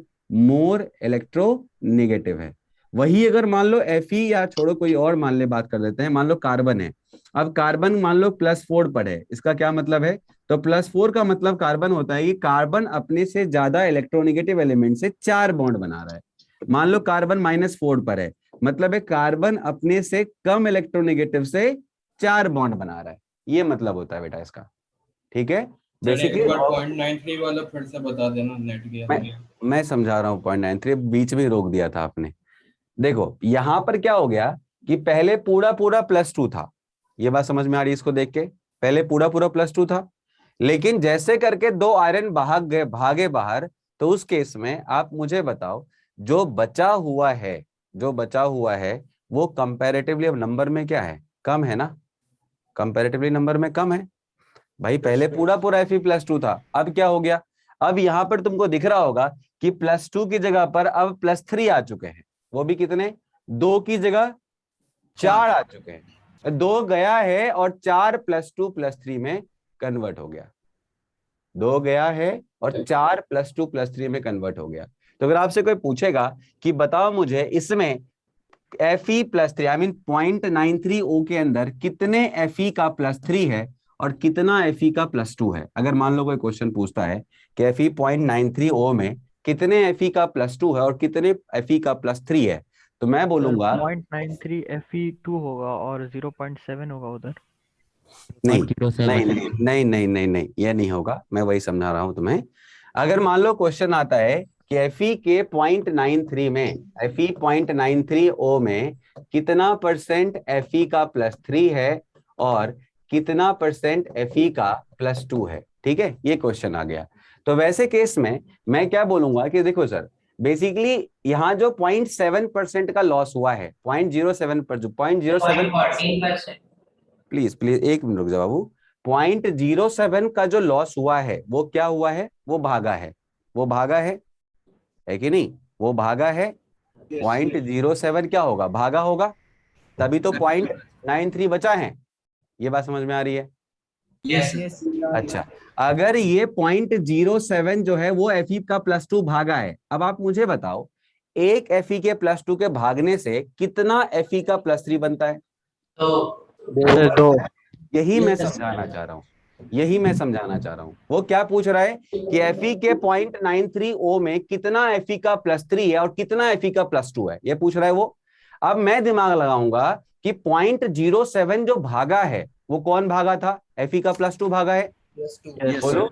अच्छा, अब मुझे पता है कि एक Fe के प्लस 2 जाने से 2 Fe का प्लस 3 बनता है। Yes sir. तो 0.07 के जाने से कितना बनेगा, 0.07 14 बनेगा सर। 0.007 इंटू क्या बेटा, 2, बोलो। यस और डिवाइड बाय टोटल कितना है, 0.93 है, 93 यस है ना, और इंटू क्या कर देंगे, इंटू 100, खत्म। नहीं आया समझ में, नहीं आया समझ में? तो ये 2 से कैसे मल्टीप्लाई किया, समझ में आ गया? Yes sir. कि हर एक पे 2 कन्वर्ट होता है प्लस 3 में, मतलब एक Fe का प्लस 2 गया तो 2 Fe का प्लस 3 जन्म ले लिया, तो 0.07 गया तो कितना जन्म लेगा, 0.07 इंटू 2 सर। अच्छा, ये बताओ ये परसेंटेज किसका है, ये परसेंटेज क्या है, ये परसेंटेज Fe3 प्लस। तो बताओ परसेंटेज Fe प्लस 2 कितना होगा, तो 100 में से माइनस कर देंगे, माइनस कर देंगे। आ गया समझ में? Yes sir. आया ऐसे समझ में? हो सकता है कि 3 Fe प्लस 2 के जाने से 2 Fe 3 प्लस आ जाए। 3 Fe 2 प्लस के सर 3 Fe 2 प्लस के जाने से बाहर से 2 Fe 3 प्लस आ जाए, ऐसा भी हो सकता है। यहाँ पर जो एग्जिस्टिंग है वही चेंज होगा, जो एग्जिस्टिंग है वही चेंज होगा। 6 ना आएगा सर, हाँ 6 आएगा, लेकिन एग्जिस्टिंग ही चेंज होता है, आता नहीं है कोई बाहर से, क्योंकि अगर आता तो डेंसिटी लॉस नहीं होती ना बेटा। डेंसिटी क्या हो रही है यहाँ पर, डिक्रीज हो रही है। नहीं आया समझ में? सर ये सर नीचे 1 डिवाइड करेंगे सर, 100 से डिवाइड करेंगे। किससे? ये तो नीचे 1 93 से डिवाइड करेंगे बेटा पॉइंट पूरा तो 0.93 है ना, इसी में दोनों है, प्लस 3 भी है प्लस 2 भी है। Okay sir. यही मास है ना पूरा, तो पूरा तो सर वही मतलब जो बचा हुआ है उसमें से, हाँ जो बचा हुआ है उसमें कुछ ऐसा है जो प्लस 3 भी है, कुछ ऐसा है जो प्लस 2 भी है, और प्लस 2 से प्लस 3 में कन्वर्जन हुआ है, इजंट इट? Yes sir. तो अगर ये 1 से 0.93 गया है तो मतलब क्या हुआ बताना, मतलब ये हुआ है कि 0.07 Fe का प्लस 2 क्या हो गया, गायब हो गया है, यही तो मतलब है इसका। और अगर ये 0.9 से 0.07 Fe का प्लस 2 गायब हुआ है तो बताओ कन्वर्ट क्या होगा, प्लस हो गया होगा क्या, प्लस तो नहीं हुआ होगा, मैं ऐसा बोलूंगा कि कन्वर्ट क्या हो गया होगा, तो कन्वर्ट हो गया होगा कि 0.07 इंटू 0.07 Fe का plus 2 into 2 plus 2 into 2 would have converted to क्या, Fe का प्लस 3, isn't it? यस यही तो हुआ होगा। Yes yes sir. लॉजिकली समझेंगे इसको सॉल्व करने का एक और तरीका होता है, चार्ज बैलेंसिंग से। इसको सॉल्व करने का एक और तरीका होता है, चार्ज बैलेंसिंग से लोग सॉल्व करते हैं। क्या बोलते हैं लोग बोलते हैं कि भाई हाँ चार्ज बैलेंसिंग से कराते हैं, लेकिन चार्ज बैलेंसिंग से वो कराते हैं जिनको कि लॉजिक नहीं पता अंदर क्या चल रहा है। अब क्या है, अब आपको लॉजिक समझ में आ गया ना, तो ये चीजें ज्यादा क्या है, इनटू है सब्जेक्ट में। अदरवाइज तो ऑक्सीडेशन रिडक्शन मेथड लगा के कर सकते हैं अपन आराम से। अपन क्या करेंगे फिर, 0.93 इंटू 2 से कर देंगे और 0.07 इंटू क्या कर देंगे 3 कर देंगे और इक्वल टू कर देंगे -2 × 100 सॉल्व कर फालतू में लंबा जाता है वो वाला। हाँ लंबा जाएगा मेथड, लेकिन इसमें कितना शॉर्ट बन गया, 1 मिनट में क्वेश्चन खत्म। और ये लॉजिकल भी लग रहा है कि नहीं आदित्य? यस ये लॉजिकल है ना बेटा, ये हाईली लॉजिकल है, ये हाईली लॉजिकल है। अगर इंटरनेट वगैरह पे सर्च करोगे तो सॉल्व करने का तरीका होता है ऑक्सीडेशन मेथड, बट वैसे मत करना, फालतू समय बर्बाद है। और बर्बाद छोड़ो, उसमें कोई लॉजिक ही नहीं समझ में आता, तुम्हें तो बिल्कुल नहीं समझ में आएगा, तो बेटर है ये लॉजिक से जाना। अब इसमें मैं चाहूं तो अलग तरह के क्वेश्चन भी कर सकता हूं। जैसे मान लो मैंने बोला होता कि ऐसा क्वेश्चन है, देखो ध्यान से, मान लो मैंने बोला होता कि मान लो Ni है, ठीक है। अब Ni का मान लो आ गया पॉइंट का 0.96O, पूछता है इसमें बताओ Ni का +3 कितना होगा, तो मुझे पता है Ni +2 से +3 पे गया होगा, है कि नहीं? Ni +2 से +3 पे गया होगा, क्यों? निकल भाग गया होगा। सर ऐसा एक क्वेश्चन एनसीईआरटी में हाँ, क्या करेंगे है और 0.04 × 2 डिवाइड बाय 96 × 100, यही क्या है परसेंट निकल +3, क्वेश्चन खत्म। नहीं आया? सर अगर 0.98 हुआ। क्या बेटा? 0.98 0.98 कहाँ 0.98 है सर, होता है रियल में। अच्छा उससे क्या मतलब है, कुछ भी ले लो 0.98, क्वेश्चन एनसीईआरटी में 0.98 लिखा था, 0.9 ले लो, क्वेश्चन समझ में आ गया ना क्या होता है। सर ऑक्सीजन के साथ हमेशा +2 और +3 का ही डिफेक्ट आएगा अगर कोई मेटल होगा। डिपेंड करता है ना भैया, कब क्रोमियम रहा तो +3 और +6 भी होता है, क्रोमियम में तो +3 से +6 भी होता है। Yes sir. हाँ सर मैग्नीशियम का और ज्यादा होता है इसमें। जैसे ये वाले मेटल तो वो थे जिनकी 2 ही ऑक्सीडेशन स्टेट्स होती है नॉर्मली, अगर जब 3 वाली सिचुएशन हो, जैसे Mn है हमारे पास, उसकी 3 ऑक्सीडेशन स्टेट्स हैं, तब उसमें हम कैसे टैकल करेंगे क्वेश्चन को? बहुत सिंपल है, बहुत सिंपल है। जो मैंने मेथड बताया वो बेसिक फंडामेंटल मेथड था, राइट। अब अगर ये समझ में आ गया है तो तुम कोई सा भी टैकल कर लोगे, बट ये तो है ना, चार्ज तो बैलेंस होना चाहिए, चार्ज तो बैलेंस होगा ना भाई। तो अगर मान लो तुम्हारे पास ऐसा है कि MnO है, ठीक है, ये मान लेते हैं MnO है तुम्हारा, हाँ। अब MnO है और MnO2, ये तो 2 होता है, या तो +2 या +4 लेंगे, है ना। तो Mn के बारे में हमें पता है 2 होते हैं, +2 और +4। अब एक बात बताओ, अगर हम MnO ले रहे हैं और MnO के लैटिस में से, MnO का एक लैटिस था, मैं समझा ही देता हूँ, कोई सा भी क्वेश्चन बना लोगे, कुछ भी नहीं है इसके अंदर। अब मान लो कोई सा भी क्वेश्चन आ गया और उसने बोला, अच्छा एक बात और सुनो, क्वेश्चन में तो पूछेगा ना भाई किसका परसेंट निकालना है, हिंट तो दे देगा, ठीक है ना, क्वेश्चन में हिंट तो दे देगा भाई। अच्छा मान लो उसने बोला MnO है और ये कुछ देर के बाद कन्वर्ट हो गया Mn 0.92O, ये कन्वर्ट हो गया, ठीक है। बोलता है बताओ Mn का +4% क्या होगा, हो गया क्वेश्चन खत्म, पूछ लिया क्वेश्चन परसेंटेज क्या होगा। तो मुझे पता है अब अगर Mn का +4 पे जा रहे हो आप, कितने का चेंज ला रहे हो, 2 का चेंज ला रहे हो, यस है कि नहीं। अब मान लेते हैं कि पहले एग्जांपल समझते हैं। देखो हमें पता है कि ये सबके सब +2 हैं, ये भी +2, ये भी +2 और ये वाला भी +2 होगा बेटा, सबके सब +2 है Mn का, ये भी एक के +2 जाने से 1 बढ़ जाएगा। हाँ 1 मिनट रुक जाओ, +2, हाँ 1 के जाने से 1 बढ़ जाएगा, आप 2 से मल्टीप्लाई नहीं करेंगे, हो गया खत्म। लॉजिकली अगर आपके पास तरीका है तो आप कुछ भी कर सकते हो, ये हो गया। चार्ज न्यूट्रल रहना चाहिए। हाँ अब क्या करेंगे, हम इसको गायब कर देते हैं, चलो हमने गायब कर दिया। अच्छा बाकी में -2 है वो भी लिख देता हूँ, -2 -2 -2 -2 -2 -2 हमने इसको गायब कर दिया, ठीक है। और हमने किसको गायब किया, तो और हमने इसको गायब कर दिया, मान लो इसको गायब कर दिया, ठीक है, हमने 2 गायब कर दिया। एक बात बताओ, 2 गायब करने से कितने गए, +4 करने से कितने गए, +4 गए। अच्छा यस सर। अब ये पूछ रहा है परसेंटेज +4, मतलब क्या हुआ, मतलब सीधा +2 से +4 का जंप है।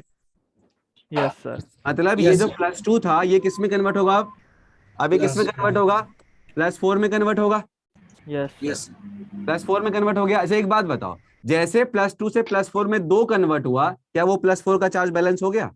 तो बताओ क्या क्वेश्चन का आंसर हो गया, मंत्र हो गया 0.92 × 1 डिवाइड बाय, सॉरी 0.92 बोलता हूँ, 0.08 ×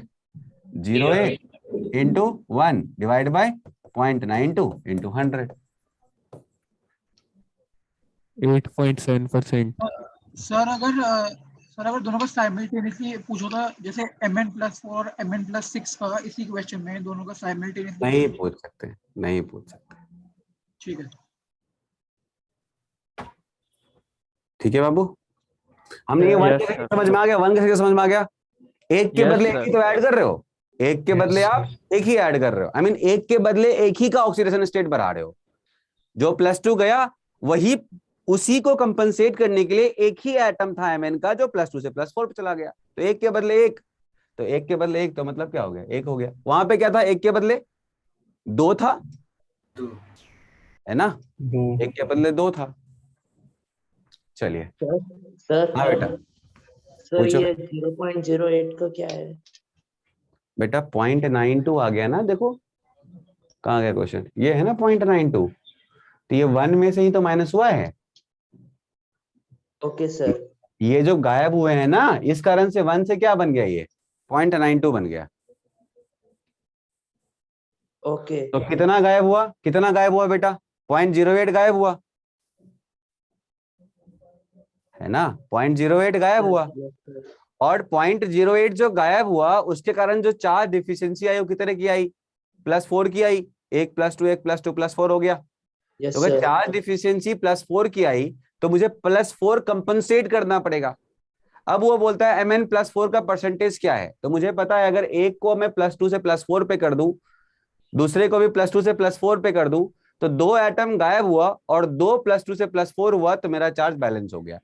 तो मतलब ये है कि हर एक गायब के चक्कर में एक का +2 से +4 करना पड़ेगा। तो इसीलिए मैंने जितना गायब हुआ उसको 1 से मल्टीप्लाई करके डिवाइड कर दिया टोटल से।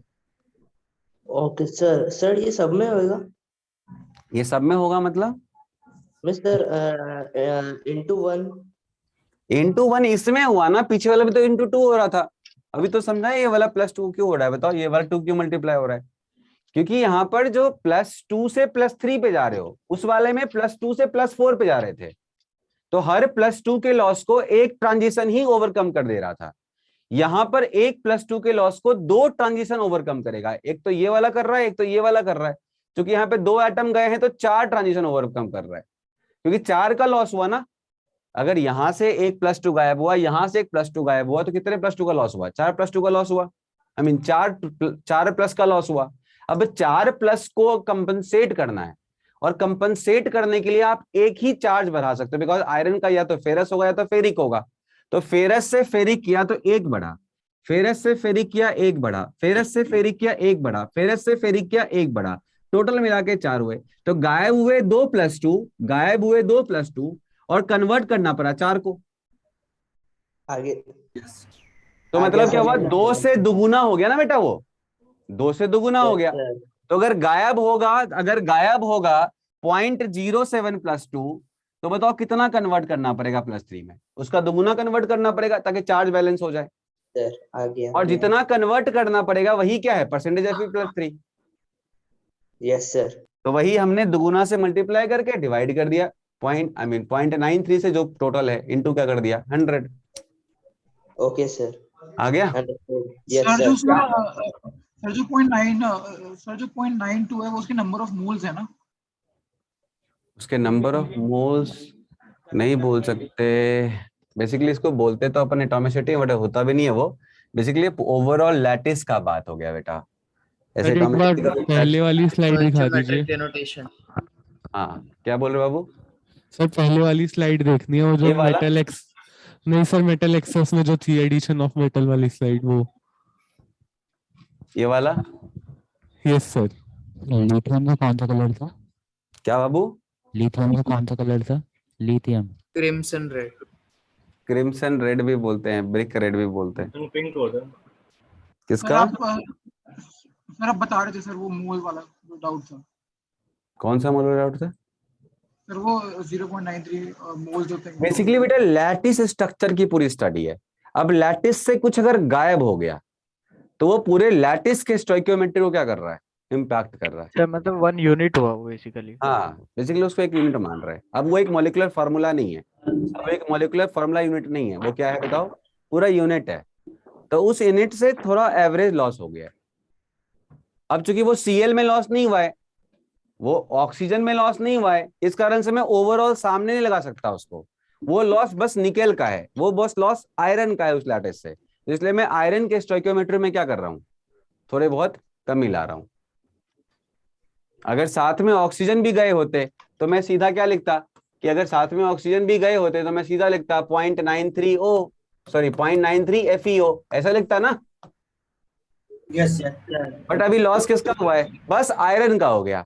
और ये पूरा लैटिस मेरे लिए अब क्या है, एक यूनिट है। ये पूरा लैटिस जो है एक पूरा लैटिस, बड़ा सा लैटिस मेरा एक यूनिट है। तो उसमें से कुछ आयरन डिस्प्लेस हो चुके हैं, तो इस कारण से मैं बस आयरन से गायब कर सकता हूं, ऑक्सीजन को मैं कुछ नहीं कर सकता। ठीक है। और यहां पर जो Fe का 0.93O है, ये Fe का एक फॉर्मूला यूनिट नहीं है, ये ओवरऑल लैटिस है।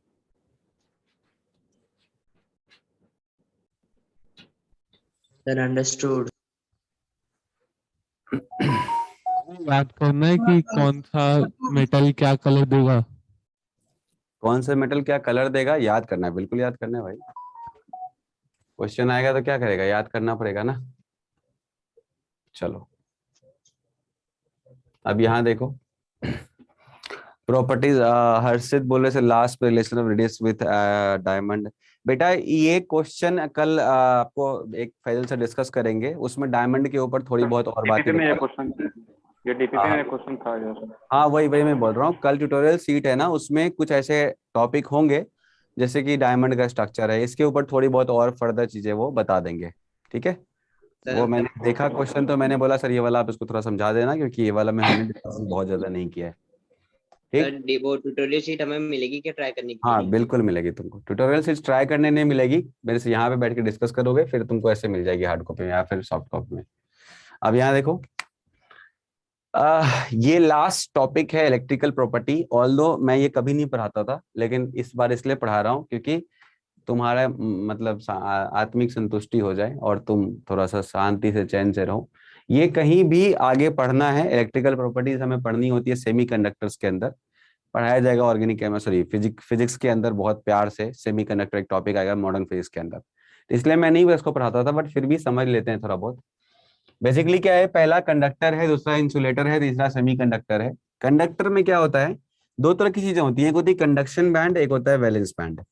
वैलेंस बैंड के इलेक्ट्रॉन्स जो होते हैं वो बिल्कुल भी मूवेबल नहीं होते हैं, वेरस कंडक्शन बैंड के इलेक्ट्रॉन्स क्या होते हैं बेटा, मूवेबल होते हैं। तो इसलिए चूंकि यहाँ पर देखोगे तो कंडक्टर्स के अंदर जो valence band and conduction band है वो क्या है, ओवरलैपिंग है। दिख रहा है आपको, ये ओवरलैपिंग बैंड है।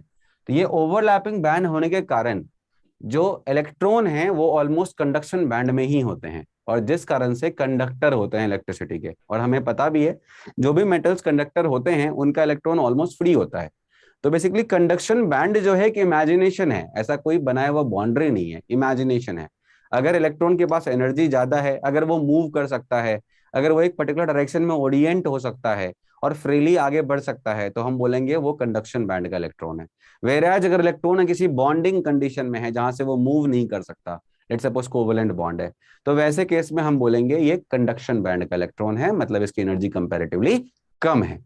तो यहाँ पर जो आपको दिख रहा है ये ओवरलैप्ड है, इस कारण से इसको हम लोग कंडक्टर बोलेंगे। वेराज और इसका जो तुम्हारा कंडक्टिविटी होता है वो काफी ज्यादा होता है, 10⁴ से लेके 10⁷ तक डिपेंड करता है कौन से कंडक्टर की आप बात कर रहे हो। अगर मैं बात करूं इंसुलेटर की, तो इंसुलेटर में कंडक्टिविटी बहुत कम होती है, 10⁻29 से 10⁻4 के बीच का। और ये जो बैंड है आपका कंडक्शन बैंड, ये एम्प्टी बैंड है, जस्ट बिकॉज ऑफ यहां तक इलेक्ट्रॉन आ ही नहीं पाते हैं। अगर आप एनर्जी भी दोगे तो हो सकता है वो सब्सटेंस मेल्ट कर जाए, उससे वो फ्री ना हो पाए इलेक्ट्रॉन, और उससे पहले ही इलेक्ट्रॉन क्या हो जाए, मतलब सब्सटेंस ही खत्म हो जाए, मेल्ट हो जाए, रास्ता ही ना मिले, रेजिस्टेंस बहुत हाई हो जाए। तो इस कारण से ये जो एनर्जी होता है ये काफी लार्ज गैप होता है, कंडक्शन बैंड और वैलेंस बैंड के बीच काफी लार्ज गैप होता है। इसीलिए हम लोग बोलते हैं फॉरबिडन जोन, मतलब यही वो जोन है जो इलेक्ट्रॉन को रोक रहा है कि आप कंडक्शन नहीं कर सकते, और इंसुलेटर उसी को हम लोग बोलते हैं। वेयर एज सेमीकंडक्टर में क्या होता है, ये सफिशिएंटली लो होता है। मतलब क्या होता है, इलेक्ट्रॉन अगर इसके अंदर है और आपने अगर हल्की सी एनर्जी दे दी तो ये ऐसा जोन में रहता है कि ये आराम से यहाँ से यहाँ जंप करके पहुंच जाता है, और इसीलिए इसको हम लोग सोलर लाइट में यूज करते हैं। अगर आप देखोगे सोलर पैनल्स जो बनते हैं वो सेमीकंडक्टर से बनते हैं, जस्ट बिकॉज ऑफ जितनी एनर्जी सन से आती है उतनी एनर्जी लेके ये अपने कंडक्शन बैंड में पहुंच जाता है और फिर वहां पर वो कंडक्टिविटी शो करना शुरू कर देता है। अनटिल अनलेस आप उसको नहीं दो सोलर एनर्जी, तब तक वो कंडक्शन बैंड में नहीं जा सकता। बात समझ में आ रही है? और इसीलिए कुछ ही ऐसे स्पेसिफिक मटेरियल्स हैं लाइक सिलिकॉन है, जर्मीनियम है, जो कि ग्रुप नंबर 14 के एलिमेंट्स हैं, they have that kind of energy requirement so that they can become they can go into this conduction band. तो यहाँ पर एनर्जी बैंड कंपैरेटिवली लेस है, मतलब जो एनर्जी गैप है कंपैरेटिवली लेस है, जिस कारण से आराम से इलेक्ट्रॉन कंडक्शन बैंड में पहुंच जाती है। अब इसका अगर तुम देखोगे कंडक्टिविटी, तो देखो आप ये 10⁻⁻6 से 10⁻⁴ के बीच का है, तो इसीलिए हम इसको यूज करते हैं सोलर पैनल्स को बनाने में। अब इसके अंदर और भी फर्दर टाइप होता है, सेमीकंडक्टर में भी दो तरह के होते हैं, एक होता है इंट्रिंसिक, एक होता है एक्सट्रिंसिक। ये चीजें आपको पढ़ाया जाएगा जब आप पढ़ोगे सेमीकंडक्टर अच्छे से फिजिक्स के अंदर। वहां पे पीएन जंक्शन पढ़ाया जाएगा, पी टाइप और एन टाइप दो तरह के सेमीकंडक्टर्स पढ़ाए जाएंगे by the doping of group number 13 and group number 15 elements. लेकिन यहाँ पर उन चीजों को हम कवर नहीं करेंगे बिकॉज ऑफ वहां पे डायोड्स बनाने से पहले सर सब कुछ बताएंगे आपको। ठीक है, ये सिंपल था। हाँ पूछो। सही, थोड़ा बैंड क्या एक बार बता दीजिए। सॉरी, फिर से बोलना बेटा। थोड़ा सा बैंड विजुअलाइज करने में मतलब कौन सा बैंड? ये बैंड ही समझ नहीं आ रहा, मतलब क्या चीज है बैंड? ये मैंने क्या बोला, ये हाइपोथेटिकल एनर्जी बैरियर है। जैसे तुमने बोला ना एक ऑर्बिट से दूसरा ऑर्बिट, अब ये ऑर्बिट क्या है? एनर्जी बैरियर ही तो है। इलेक्ट्रॉन जब तक यहाँ है तब तक बोलोगे फर्स्ट ऑर्बिट में, इलेक्ट्रॉन को एनर्जी दोगे तो पहुंच जाता है सेकंड ऑर्बिट में। अब ये क्या सेकंड ऑर्बिट कोई अलकतरे या रोड की बाउंड्री है या रोड है? ये क्या है? एक एनर्जी है। तो वैसे ही अगर इलेक्ट्रॉन फ्री रहेगा तो अपन क्या बोलेंगे? हाई एनर्जी में है। और high energy nothing but conduction band है, जहां पे इलेक्ट्रॉन मूव कर सकता है, जहां इलेक्ट्रॉन मूव कर सकता है। और जब इलेक्ट्रॉन मूव करेगा तभी तो कंडक्शन आएगा, है ना। यहाँ पर वही गैप काफी ज्यादा है, मतलब यहाँ पर जो इलेक्ट्रॉन है वो मोस्टली बॉन्डेड है, और बॉन्डेड इलेक्ट्रॉन को अगर आप फ्री करना चाहोगे तो आपको बहुत एनर्जी देनी पड़ेगी। और जब आप उतनी एनर्जी दोगे तो हो सकता है वो मटेरियली डिस्ट्रैक्ट हो जाए, वो किसी काम का ही ना रहे। तो कंडक्टर किस बात का? वेरएज यहाँ पर क्या होता है, सफिशिएंटली हाई एनर्जी दोगे तो आप ये कहाँ पहुंच जाएगा बताओ? ये सफिशिएंटली हाई एनर्जी के साथ इलेक्ट्रॉन कंडक्शन बैंड में पहुंच जाएगा बिना कोई डिस्ट्रक्टिव काम को किए हुए। और इस पर्टिकुलर जिसके अंदर ऐसे इलेक्ट्रॉन्स होते हैं जो हल्की एनर्जी के बाद कंडक्शन बैंड में पहुंच जाए, उनको हम क्या बोलते हैं? उनको हम बोलते हैं सेमीकंडक्टर्स बोलते हैं। और सेमीकंडक्टर्स कौन होते हैं बेटा? तो ग्रुप नंबर 14 होते हैं। और फ्यूचर में तुम पढ़ोगे इंट्रिंसिक एंड एक्सट्रिंसिक। तो इंट्रिंसिक कौन होते हैं? तो इंट्रिंसिक वो होते हैं जो नेचुरल सेमीकंडक्टर्स होते हैं। और नेचुरल कौन होते हैं बेटा? तो नेचुरल होता है ग्रुप नंबर 14। नेचुरल कौन होता है? Group number 14।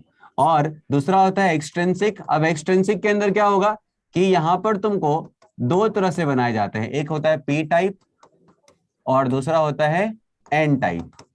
मतलब पी टाइप का मतलब होता है पॉजिटिव टाइप या होल टाइप, और एन टाइप का मतलब होता है नेगेटिव टाइप या इलेक्ट्रॉन टाइप। अब पी टाइप कैसे बनता है? तो ग्रुप नंबर 14 को जब आप ऐड करते हो ग्रुप नंबर 13 के साथ, मतलब जब आप डोपिंग करोगे लेट्स सपोज जर्मीनियम का गैलियम के साथ, तो आपको मिलेगा ग्रुप पी टाइप। और जब आप डोपिंग करोगे जर्मीनियम का, मान लेते हैं जर्मीनियम ग्रुप नंबर 14 है, तो मैंने लिख लिया जर्मीनियम का ग्रुप नंबर 14, और इसको आपने डॉप कर दिया लेट्स सपोज फास्फोरस के साथ, मतलब ग्रुप नंबर 15, तो यहाँ पे मिलता है हमें एन टाइप। अब इसके बारे में बहुत डिस्क्रिप्टिव तरीके से पढ़ाया जाएगा, जो कि आपको सेमीकंडक्टर फिजिक्स के अंदर बताया जाएगा। ठीक है बाबू? ठीक है। ये मॉडर्न फिजिक्स का पार्ट है। इनफैक्ट ये सब और वाइटल एनर्जी से रिलेटेड है? नहीं, यहाँ पर बेसिकली इलेक्ट्रॉन्स बॉन्डेड हैं, तो कुछ इलेक्ट्रॉन्स बॉन्डेड हैं बट बहुत अच्छे से बॉन्डेड नहीं है, तो वो फ्री हो जाते हैं। और कुछ इलेक्ट्रॉन अच्छे से बॉन्डेड हैं एटम के साथ। देखो अब ऑर्बिटल से भी हो सकता है, या मॉलिक्यूलर बॉन्ड भी हो सकता है, या कोवलेंट बॉन्ड भी हो सकता है। भाई कंडक्टर तो कुछ भी हो सकता है ना, कंडक्टर तो कुछ भी हो सकता है, आयनिक कंपाउंड भी हो सकता है, इसलिए हम ऐसे कोई एक बॉन्ड नहीं बोल सकते। अब आगे है प्रॉपर्टीज ऑफ सॉलिड में अगला मैग्नेटिक प्रॉपर्टी। मैग्नेटिक प्रॉपर्टीज क्या होता है? तो मैंने बताया आपको या फिर आपने पहले सुना भी होगा कि magnetic properties, every substance has some magnetic properties associated with it. The origin of this properties lies in the electron. Electron क्या है? एक चार्ज है। जब चार्ज कभी भी मूव करता है तो क्या होता है बताओ? वो मैग्नेट की तरह बिहेव करता है। पढ़ा होगा ना आप लोगों ने, इलेक्ट्रिसिटी के कारण मैग्नेटिक फील्ड जनरेट होता है ना? क्लास 9th और 10th में पढ़ना था ये, है ना? तो इसलिए कोई भी इलेक्ट्रॉन जब मूव करता है तो वो किसकी तरह बिहेव करता है बताओ? एक मैग्नेट की तरह बिहेव करता है, क्योंकि हर इलेक्ट्रॉन के मूवमेंट के साथ नॉर्थ पोल साउथ पोल दोनों जनरेट होता है। इसको हम लोग बोलते हैं इलेक्ट्रोमैग्नेटिक इंडक्शन, है ना बेटा? EMI बोलते हैं ना। तो इलेक्ट्रोमैग्नेटिक इंडक्शन नाम का फेनोमिना होता है जिस कारण से नॉर्थ एंड साउथ दोनों जनरेट होता है, और वो छोटा सा इलेक्ट्रॉन जो मूविंग है वो एज अ स्मॉल मैग्नेट की तरह बिहेव करने लगता है। तो इसलिए बोलता है वो कि कभी भी अगर कोई चार्ज पार्टिकल मूव कर रहा हो या फिर कभी भी अगर कोई करंट वायर से करंट पास कर रही हो तो वो क्या जनरेट करती है? वो मैग्नेटिक फील्ड जनरेट करती है, राइट? एक लॉ भी है इसके लिए, बायट-सावर्ट्स लॉ, जो तुमने क्लास 10th में पढ़ा भी होगा, है ना? तो यही बोलता है कि अगर कोई भी चार्ज हो जो मूविंग कंडीशन में है या कोई भी वायर है जिससे करंट पास कर रही है, वो मैग्नेटिक फील्ड जनरेट करती है। अब अगला है each electron in an atom behaves like a tiny magnet. मैंने आपको बोला भी जस्ट कि छोटे मैग्नेट की तरह बिहेव करते हैं। अब बिहेव करने का पीछे का एकमात्र रीजन क्या है? They have the motion. अब दो तरह के मोशन होते हैं। एक कौन सा होता है बेटा? एक तो ऑर्बिट में मोशन कर रहा है वो, और दूसरा क्या कर रहा है? अपने एक्सेस पे भी मोशन कर रहा है, इजंट इट? एक तो वो ऑर्बिट में मोशन कर रहा है और दूसरा क्या कर रहा है बताओ? अपने एक्सेस पे भी वो स्पिन कर रहा है, राइट? हाँ। अब जैसे किसी भी तरह का वो मोशन लेगा, अगर वो चार्ज पार्टिकल है तो फॉर श्योर वो क्या दे रहा होगा? वो मैग्नेटिक फील्ड जनरेट कर रहा होगा। बात समझ में आ गई बेटा? वो मैग्नेटिक फील्ड जनरेट कर रहा होगा। अब इसमें तरह तरह के मैग्नेटिक सब्सटेंसेस होते हैं, जैसे paramagnetic, diamagnetic, ferromagnetic, anti ferromagnetic और फेरीमैग्नेटिक। पैरा और डाया पता है आप लोगों को क्या होता है? ये बहुत बार आप लोगों ने पढ़ा होगा, केमिकल बॉन्डिंग में भी पढ़ना था, नहीं केमिकल में नहीं, एटॉमिक में पढ़ना था। ये लिखना है आप लोगों को। Yes sir. अच्छा, ये कौन सा मूवमेंट है बेटा? ये ऑर्बिट मूवमेंट है अराउंड द न्यूक्लियस। और ये कौन सा है बताओ? ये अपना spin movement around the axis, है ना? और आप लोगों को शायद ये वाला फ्लेमिंग का राइट हैंड रूल वगैरह पढ़ाया गया होगा ना, डायरेक्शन निकालने के लिए। Yes sir. बट यहाँ पर हम लोग वो चीजें नहीं करेंगे, कोई मतलब ही नहीं है, हम तो प्रॉपर्टीज पढ़ रहे हैं इनकी। ये चीजें तुम करोगे कहाँ पर? एक चैप्टर आएगा फिजिक्स के अंदर ही फिर से, मैग्नेटिज्म। क्या आएगा इसके अंदर? मैग्नेटिज्म। इसमें बड़े प्यार से सर एक एक चीज समझाएंगे कैसे कैसे क्या होता है। अब देखो यहाँ पे ध्यान से, पैरामैग्नेटिक क्या होता है? तो जिसमें कि जो एन है, एन की वैल्यू नॉट इक्वल टू 0 हो, मतलब there must be what? Unpaired electron. याद है? Odd number of electron. हाँ नहीं, ऑड तो छोड़ो, अनपेयर्ड इलेक्ट्रॉन। आज समझ में आ गई? There must be unpaired electron. और कैसे निकालते थे मैग्नेटिक मोमेंट? कुछ याद है सबको? मैग्नेटिक मोमेंट क्या होता था? Root under n into n plus. और इसका यूनिट क्या होता था बेटा? यूनिट क्या होता था? Volt magneton. Very nice. अगला है डायमैग्नेटिक, जहां क्या हो? एन की वैल्यू 0 हो जाए। तीसरा है फेरो एंड फेरी एंड ये सारे के साथ। देखो फेरोमैग्नेटिक क्या होता है? ये कंपैरेटिवली सबसे पावरफुल मैग्नेट्स होते हैं। मतलब सर, मतलब ये है कि अगर तुम ऐसे मैग्नेट को लेट सपोज, देखो मैंने क्या बोला? हर सब्सटेंस के अंदर मैग्नेटिक प्रॉपर्टी है, राइट? अब वो मैग्नेटिक प्रॉपर्टी हो सकता है एंड अंदर में कैंसल आउट हो जाए। जैसे कि मैंने बोला डायमैग्नेटिक सब्सटेंस के अंदर कोई मैग्नेटिक मूवमेंट देखने नहीं मिलेगा, बिल्कुल बात सही है। लेकिन क्या उसके अंदर कोई मैग्नेटिक फील्ड जनरेट नहीं हो रही होगी? जनरेट हो रही होगी, बट नेट क्या हो रही है? कैंसल आउट हो जा रही है। क्यों? क्योंकि भाई साहब अनपेयर्ड इलेक्ट्रॉन है ही नहीं। अगर ये ऊपर की तरफ स्पिन कर रहा है तो ये नीचे की तरफ स्पिन कर रहा है। अगर ये क्लॉकवाइज कर रहा है तो ये एंटी क्लॉकवाइज कर रहा है। अगर एक नॉर्थ जनरेट कर रहा है तो एक साउथ जनरेट कर रहा है। तो नेट क्या हो गया बेटा? नेट तो 0 फील्ड हो गया, है नहीं? लेकिन फेरोमैग्नेटिक में क्या होता है? इसके अंदर फील्ड्स होती हैं पहले से ही, और भले ही मान लो ये ऐसी की तरह ऐसे करके अंदर में फील्ड जनरेट है इसके। अब अगर तुमने बाहर से अगर कोई फील्ड ऐसे करके लगा दिया, भाई साहब ये मचा देते हैं। ये क्या मचाते हैं पता है? जैसे बाहर से कोई मैग्नेटिक फील्ड डालोगे इसके अंदर अगर तुमने 5 फील्ड डाला तो अंदर में आपको 10 दिख रहे होंगे। बहुत खतरनाक मैग्नेट्स होते हैं। क्यों? क्योंकि इनके सारे फील्ड्स क्या होती हैं, इन लाइंस में क्या होती हैं, अलाइंड हो जाती हैं। बात समझ में आ रही है? इसके लाइन में सारी फील्ड अलाइंड हो जाती हैं और फिर ये बहुत ही पावरफुल मैग्नेट की तरह बिहेव करता है। कौन? फेरोमैग्नेटिक। वेयरएज एंटी फेरो में क्या होता है, सब कुछ सेम है, ऐसा ही हमने लाइन ड्रॉ किया, ऐसा ही हमने लाइन ड्रॉ किया, अंदर में भी लाइंस हैं, अंदर में भी लाइंस हैं, बट जैसे तुम इसके अंदर फील्ड डालोगे आपको क्या मिलेगा पता है? अगर तुमने यहां पर एक डाला तो ये अपनी तरफ से एक और डाल देगा, फिर तुमने ये डाला ये अपनी तरफ से ये डाल देगा, तुमने ये डाला फिर अपनी तरफ से ये डाल देगा। मतलब नेट फील्ड अंदर में क्या कर देगा बताओ? नेट फील्ड अंदर में 0 कर देगा। मतलब कोई फील्ड अंदर बनने ये नहीं देगा। B not equal to, B equal to क्या कर देगा बेटा? बी इक्वल टू ये 0 करके छोड़ देगा। बी क्या है यहाँ पर? Magnetic field. तो बी नेट आपको क्या मिलेगा बेटा? बी नेट इक्वल टू 0 मिल रहा होगा। बात समझ में आई? सर पता कैसे लगाएंगे कर रहा है या नहीं? क्या बाबू? पता कैसे लगाएंगे कौन सा आइटम कर रहा है कौन सा नहीं? पता कैसे लगाएंगे? या तो एग्जाम्पल याद करना पड़ेगा या फिर क्वेश्चन में एग्जाम में तुमको डायग्राम दे रखा होगा, तो डायग्राम देख के पता लगाना है। जैसे कि देखो सामने पैरामेडिक एग्जाम्पल देखे, देखो बेटा ये सब के सब कौन है? जिनके पास अनपेयर्ड इलेक्ट्रॉन है, दिख रहा है सबको, है ना? अच्छा, डायमैग्नेटिक कौन है? जिनके पास अनपेयर्ड इलेक्ट्रॉन नहीं है। अच्छा मुझे बताओ O2 क्या है, डाया या पैरा? एमओटी की वजह से। एमओटी का केमिकल बॉन्डिंग एमओटी से आया था वो। Very good very good para very good. तो ये देखो ये एग्जांपल याद करने हैं आपको, ये एग्जांपल याद करने हैं। अब इसमें एग्जांपल भी याद क्यों करना है? हम तो अपन तो कॉन्फ़िगरेशन लिख के देख लेंगे, है कि नहीं? अपन तो कॉन्फ़िगरेशन लिख के देख लेंगे, पैरा है या डाया है, बोलते ही नहीं है। Yes sir. जैसे कि कॉपर का देख लो, कॉपर का क्या है? कॉपर होता है 4s1 3d10। अब +2 कर दिया तो बताओ क्या हो जाएगा? 4s0 3d क्या हो गया? 3d9 हो गया, मतलब अनपेयर्ड हो गए नहीं? Yes sir. अब Fe का +3, Fe क्या होता है? 4s2 3d6, इसमें +3 कर दो मतलब 4s0 3d5। भाई साहब खतरनाक पैरा होगा, 5 इलेक्ट्रॉन अनपेयर्ड है नहीं? यस। अब कॉपर का +1 है, देखो कॉपर का +1 है, क्या करेंगे?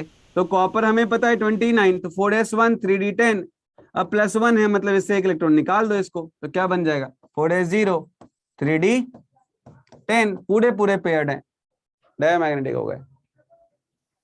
Yes sir. चलो अगला है कैसे देखेंगे? क्या बेटा? नोट करना है। TiO2 का ऐसे याद कर लेते। हाँ याद करना पड़ेगा, TiO2 का तो याद करना पड़ेगा, NaCl से सब याद करना पड़ेगा। अगला है फेरोमैग्नेटिक। फेरो में जैसे मैंने अभी जस्ट बताया ना आपको, देखो यहाँ पर लाइंस क्या है? एकदम अलाइंड है एक डायरेक्शन में, एकदम एक direction. Iron, nickel, cobalt, chromium oxide, ये सब खतरनाक मैग्नेट होते हैं, बहुत जबरदस्त, इसलिए यहाँ लिखा हुआ है, बहुत अच्छे से ये अलाइंड हो जाते हैं। ठीक है, और देखो होता क्या है कि मैग्नेटिक मूवमेंट ही जब बढ़ती जाती है ना, तो किसी चीज का जब बहुत ज्यादा हो जाता है मैग्नेटिक मूवमेंट, तभी अपन बोलते हैं भाई ये तो खतरनाक तरीके से क्या है? मैग्नेटिक है। अंदर में फील्ड्स बहुत ज्यादा हैं, अगर इसको हल्का सा भी मैग्नेट दे दो, फील्ड दे दो, तो ये पूरा पंप कर देंगे फील्ड को। अंदर में अगर तुम 1 दोगे तो 2 निकालेंगे अंदर, अगर तुम 5 दोगे तो अंदर से 10 निकाल देंगे, मतलब 5 को 10 कर देंगे। ये अंदर में भी फील्ड इसके हैं, बिल्कुल अलाइन हो जाते हैं, इलेक्ट्रॉन अलाइन होते हैं ना, वैसे ही फील्ड्स भी अलाइन होते हैं इसके साथ। वेयरएज एंटी में क्या होता है? ये उल्टा अलाइन होते हैं, अगर तुमने 1 दिया तो उधर से 1 आ जाएगा, तुमने 2 दिया तो उधर से 2 आ जाएगा। तो मतलब अगर तुम्हारी फील्ड ऐसी है, अगर तुम्हारी फील्ड ऐसी है, तुम्हारा ये वाला जो है ये तुम्हारा एंटी फेरो है, तो अंदर में कोई फील्ड नहीं दिखेगा, सीधा बाहर ऐसे निकलेगा, ऐसा निकलेगा। वेयरएज अगर तुम्हारे पास फेरो है, तो अगर तुमने फेरो बना रखा है तो अगर ऐसे डाला तो अंदर में ये तुम्हें 3 नहीं दिखेंगे, ये ऐसे दिखेंगे, फिर बाहर में फिर से 3, बाहर में फिर से। सर तो फिर हमेशा वो लाइक डबल हो जाएगा, हमेशा डबल। ठीक है, अब यहां देखो ये बिल्कुल ऑपोजिट करेगा, एक तुमने दिया, एक ऊपर से, एक दिया, एक ऊपर से, एक ऊपर दिया, एक ऊपर, मतलब एकदम चल रहा है, एकदम हसल चल रहा है बिटवीन। और लास्ट जो बचता है फेरी, ये फेरी इन दोनों के बीच का है। मतलब इसमें ऐसा कुछ जोर जबरदस्ती नहीं है। मतलब क्या होगा, मतलब ये होगा कि अगर मान लो अंदर में 5 फील्ड लगाए तो एक फील्ड उसने बढ़ा दिया। फेरी में क्या होता है, बहुत पावरफुल मैग्नेट नहीं होते, अगर तुमने 5 फील्ड लगाए तो एक फील्ड वो बढ़ा देगा। लेकिन होते हैं मैग्नेटिक, होते हैं वो भी।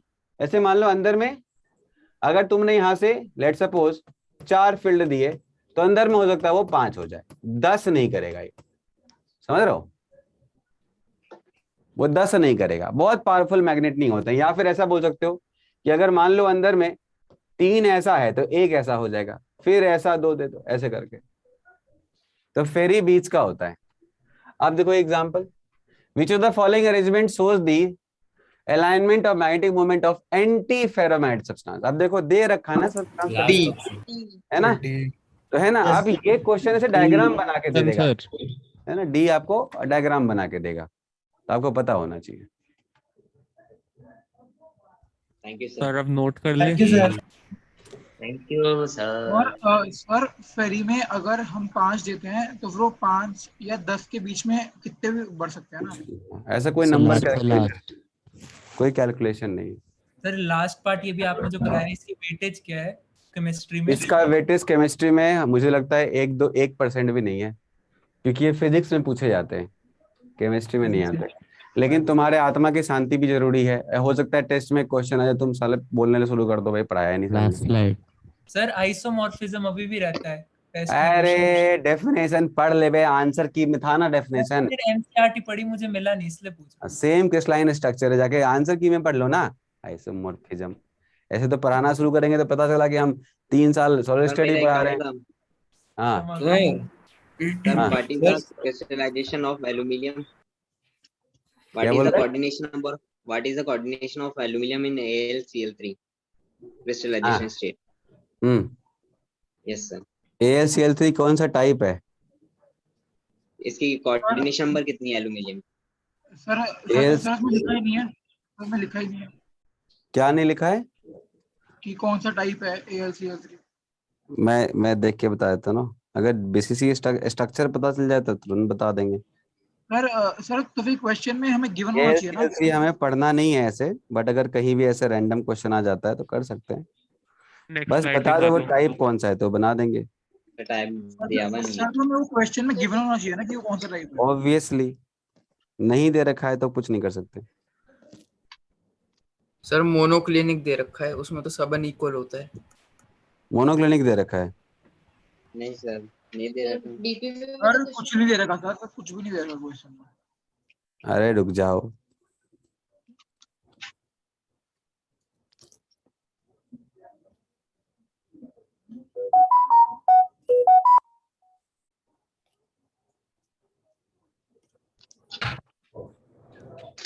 हाँ जी भैया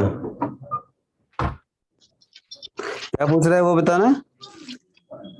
coordination number of aluminium in aluminium Cl3 AlCl। एक मिनट सर 6 होता है सर, ऑक्टाहेड्रल वॉइड में रहता है सर। ये ऑक्टाहेड्रल में रहता है। ये 6 नहीं दिखा रहा बेटा, तो फोटो के हिसाब से तो लग रहा है मेरे को। एक तो सिंपल क्यूबिक मतलब बॉडी सेंटर में दिख रहा है, एक Al है, ऊपर से आटो साइड में Cl है। विकिपीडिया बोल रहा है मोनोक्लिनिक है। मोनोक्लिनिक है सर, टॉपर बोल रहा है सर 6 है। एक मिनट रुक जाओ भाई, दे ही नहीं रखा, दे ही नहीं रखा यार। सर पीछे 4:3d6 किसका है? किसका है? 4:3d6 मतलब सब पीछे स्लाइड पर 4:3d6 आयरन का है। Okay sir. 26 होता है ना, छेद 6 इसमें दे रखा है, छेद लिख नहीं रखा है कहीं भी, कहीं लिखा ही नहीं है, सर्च कर रहे हैं तो भी नहीं मिल रहा है सर। आंसर में मतलब हर जगह 6 लिखा हुआ है सर। हाँ तो 6 इसमें लेकिन लिखा हुआ है। फोटो देख के बता पाएंगे, फोटो ही देख के बता पाएंगे। सर कुछ चीजें पूछी थी। एक क्वेश्चन था डीपीपी में पहले वाली कि what is the percentage packing efficiency और the unit cells are shown और ट्रायंगल में 3 यूनिट सेल्स थे और बीच में एक ट्रायंगल भी बना हुआ था। तो ये क्वेश्चन समझ नहीं आया था कि इसको कैसे हाँ सर, निकालेंगे। ये आंसर समझ नहीं आ रहा मेरे को। तो एक काम करते हैं, जो तुम्हारे डीपीपी का, मेरे पास तो डीपीपी अभी पास में नहीं है, एक काम करते हैं अभी बीच में एक क्लास और एक्स्ट्रा ले लूंगा, ऐसे भी मैंने बहुत सारे एक्स्ट्रा क्लास लिए हैं। तो डीपीपी के जो भी क्वेश्चंस हैं मैं यहाँ पे बोर्ड पे ले आऊंगा। कितने डीपीपी थे तुम्हारे? सर 7 है टोटल में। 7 है ना? 7 में 7 डीपीपी के अंदर कितने क्वेश्चन होंगे? 70 होंगे। उन्होंने एवरेज सर 2। अरे 70 में से कितने बन गए तुमसे ठीक से? 60 बन गए? 60 70 से 60 बन गए। 60 बन गए ना? 50-50 है तुम्हारा? सर क्या कर रहा है भाई? अच्छा 50-55 है, ओके फिर ठीक है। मतलब 50-50 बने हैं, मेरे को लगता है 50% बने, 50 नहीं बने। ऐसा कैसे हो सकता है भाई? हाँ ठीक है, तो बहुत अच्छा है। अगर 60 बन रहा है तो बहुत अच्छा आपका जा रहा है, बहुत अच्छी प्रिपरेशन चल रही है। जो 10 क्वेश्चन बचे हुए हैं वो 10 क्वेश्चन मैं बोर्ड पे लाके एक्सप्लेन कर दूंगा, ठीक है? क्योंकि मेरे पास ही नहीं है डेली। Okay sir. सर एक कॉन्सेप्ट बता दीजिए, आपने पिछली बार में बताया था कि आपने कहा था कि CSCL में पैकिंग एफिशिएंसी होती है 72.89%, ठीक है? फिर आपने इसका परसेंटेज CS प्लस आयन की और CL माइनस आयन की परसेंटेज कैसे निकाली थी? 52% और 20.89%। छोटू एक सिंपल क्यूबिक में था, कितना होगा उसका? सिंपल क्यूबिक का कितना होता है? 52% ही तो होता है। Yes sir. अब जो बचा हुआ वो कहाँ होगा? जो कॉर्नर, अच्छा ओके समझ गया कॉर्नर। हाँ। और सर, सर एक एक और कॉन्सेप्ट था, ये DPP4 जो है वो टेस्ट फॉर्मेट में था। उसमें डायमंड के बारे में पूछा था कि if edge length of the cube is 3.60 angstrom then radius of carbon atom is, और दिया था साइन 54 डिग्री 44 मिनट्स की वैल्यू है 0.8164। वही मैं बोला कि वो एक ऐसा स्ट्रक्चर है जो फर्दर एक्सप्लेन किया जा सकता है, लेकिन उसके लिए बेटा थोड़ा सा एक्स्ट्रा टाइम देना पड़ता है। अदरवाइज डायमंड एक्सप्लेन करने लगे, एक एक स्ट्रक्चर करने लगे तो फिर मेरा 8 क्लास तो क्या 20 क्लास में भी खत्म नहीं होगा सिलेबस। इसलिए कल की जो पीपीटी तुमसे शेयर हो रही है, जो कल ट्यूटोरियल सीट है, वो मैंने नीट में भी डलवाया हुआ है और वो मैंने जेई में भी डलवाया हुआ है। दोनों में डायमंड के ऊपर क्वेश्चन है, यही जो तुमने क्वेश्चन पूछा है ऐसा ही क्वेश्चन है कुछ, और उसमें कुछ ज्यादा ही अच्छा क्वेश्चन है, उसमें 5-6 ऑप्शन है।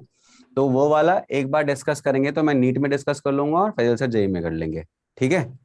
मैंने बोल दिया उनको कि थोड़ा डायमंड को थोड़ा और ज्यादा एक्सप्लेन करके बता देना, क्योंकि डायमंड के बारे में मैंने बस बताया है कि टेट्राहेड्रल वॉइड और उसमें होते हैं, बाकी जो उसका डिस्टेंस रिलेशन एंगल वैंगल सब समझा देना, ठीक है? सर डायमंड में क्वेश्चन था। हाँ डायमंड के सारे क्वेश्चन कल से बन जाएंगे बाबू। ट्यूटोरियल सीट में एक बहुत अच्छा क्वेश्चन है, हेवी सा क्वेश्चन है वो लगभग एक पैराग्राफ का क्वेश्चन है। सर एक मतलब ऐसी मतलब उसके स्ट्रक्चर को लेकर क्वेश्चन था सर की, हमें अगर डायमंड का दिया हो तो फिर हम ये क्या, तो दोनों में से कौन सी इक्वेशन लगाएंगे? 2r = √3/4a या फिर 4r = √2a? 4r = √2a और या फिर 2r = √3/4a डायमंड के केस में। 2r = देखो, एक तो तुम्हारे सारे के सारे किसमें है, वो फेस टीसीपी पे है। हाँ सर। और दूसरा कहाँ पर है? दूसरा सीटीपी और टेट्राहेड्रल पे। टेट्राहेड्रल में है। टेट्राहेड्रल में भी कौन से में है? आधे में है सर? आधे में है। आधे में है, आधे में ही है ना? Yes sir. तो अगर सीसीपी पॉइंट्स पर हैं, तो सीसीपी पॉइंट्स पर अगर देखा जाए तो डिस्टेंस क्या होगा? 2r = कितना हो जाएगा बेटा? एक इक्वल होगा नहीं? और 2r 4r होगा ना? 4r = क्या हो जाएगा? a हो जाएगा सर √2 सीसीपी है ना? हाँ 4r = √2 हो जाएगा। और दूसरा क्या होगा? r + r = √3a/4, right? कौन सा डिस्टेंस कम लग रहा है इसमें से? क्योंकि जो दोनों तो r के रिलेशन ही हैं, कौन सा डिस्टेंस कम लग रहा है? कौन सा डिस्टेंस कम लग रहा है? जो डिस्टेंस कम होगा वही तो टचिंग कंडीशन होगा।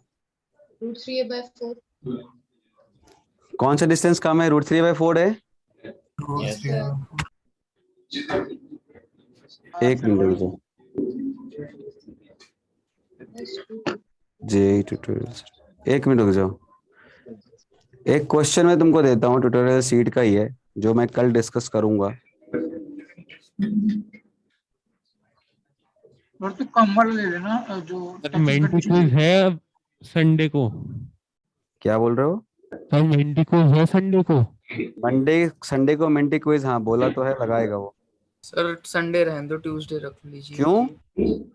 हाँ सर ट्यूसडे रख लो, संडे क्यों को भाई? वैसे भी 7 घंटे तो सर टेस्ट ही चलेगा हमारा। अरे तो ट्यूसडे को हम हैं नहीं ना, हम जा रहे हैं शादी में सर। नहीं। सर तो जो कम वाली होगी उसको ले लेंगे ना कंडीशन। क्या भाई? हाँ तो यहाँ पर क्या हो जाएगा कि तुम्हारा √3 क्या हो जाएगा बेटा? जो √3 बाय 4 है वो कितना हो जाएगा? बॉन्ड लेंथ के इक्वल हो जाएगा। मैंने क्या बोला? देखो टचिंग कंडीशन क्या होता है, जो छोटा डिस्टेंस वही टचिंग कंडीशन है कि नहीं? पहले तो क्या था कि R प्लस या तो R- था या R+R- था। अब क्या है? अब सब यूनिफॉर्म है। तो वैसे केस में जो छोटा डिस्टेंस होगा वही क्या होगा? मेरा टचिंग कंडीशन होगा। सर लेकिन यहाँ पे तो दोनों कंडीशन वैलिड है ना? दोनों कंडीशन वैलिड नहीं है ना बाबू, इसलिए तो पैकिंग एफिशिएंसी इतनी कम है ना।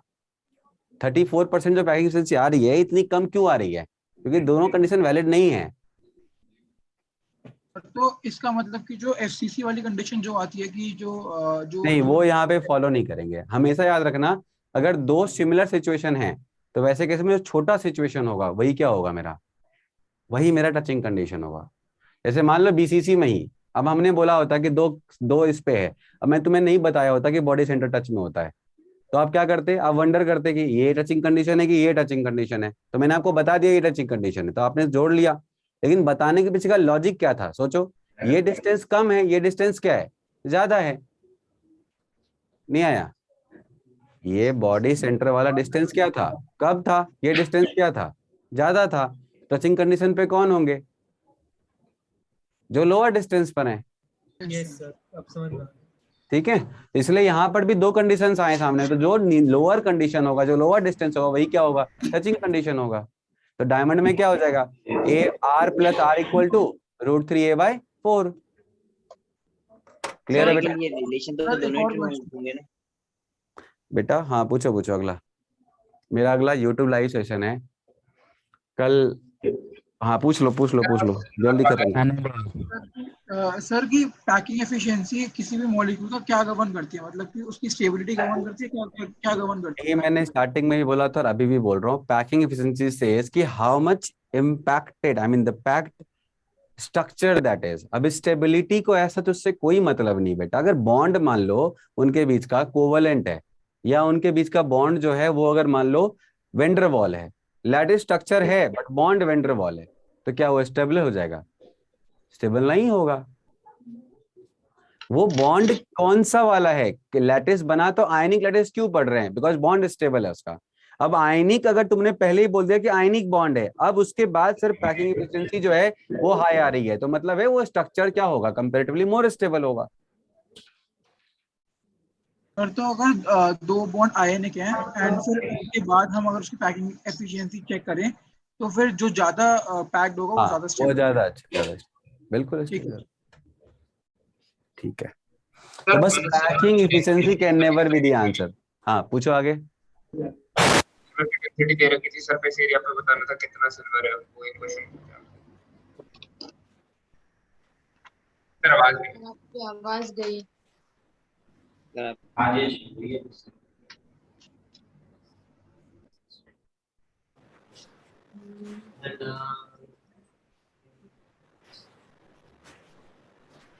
जाओ सर अब, बाय सर। Bye sir.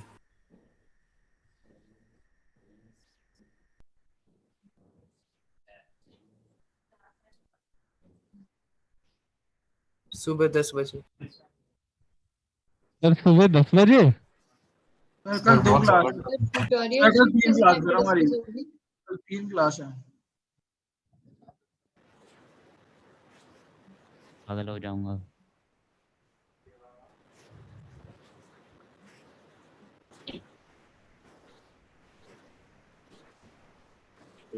अच्छा सर, एक्स्ट्रा क्लास हम भी option is the only option. Sir वो ट्यूटोरियल शीट का टाइमिंग सर ये सब नोट डाउन कर लें। रफ कर दो सर अब।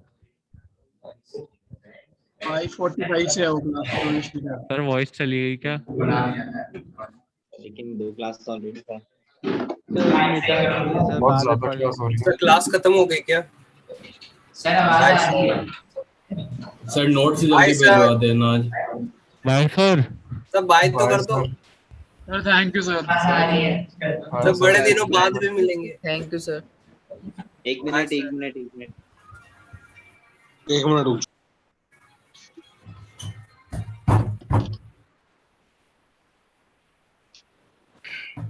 काय है? Yes, sir. आ रही है। सिस्टर आ गई। बोलो सर आप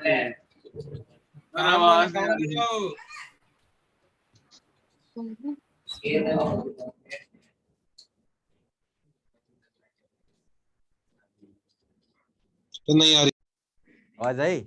Yes, sir. अब ये चैप्टर खत्म हो गया तो इसीलिए अब अगली जर्नी जो है वो लगभग 1.5-2 महीने के बाद शुरू होगी हमारी। हाँ, तब तक बच्चों अपना मन से पढ़ाई करना। 2 महीने का टाइम बहुत होता है। प्रिपरेशन जर्नी बहुत क्रूशियल है, समय कम है, अच्छा टारगेट अचीव करना है, इसलिए 2-3 महीने जो बीच में गैप मिलेंगे उसमें खूब मन से पढ़ना। कोई भी डाउट मिले तो पूछना। मेरा गैप होगा, चलते रहोगा हर कुछ क्लास में, तो अच्छे से पढ़ना, बीच में लूज मत होना। कोई स्टार्टिंग में सबके सब एनर्जी में रहते हो, बाद में लूज होते हो, मुझे बहुत दुख होता है उससे। ठीक है, मन से पढ़ना सब। हाँ, बाकी बाकी डाउट रहे तो टेलीग्राम वगैरह पे भेजोगे तो मैं जब देखूंगा, अगर मान लो 5-6 दिन के बाद, तो रिप्लाई कर दिया करो।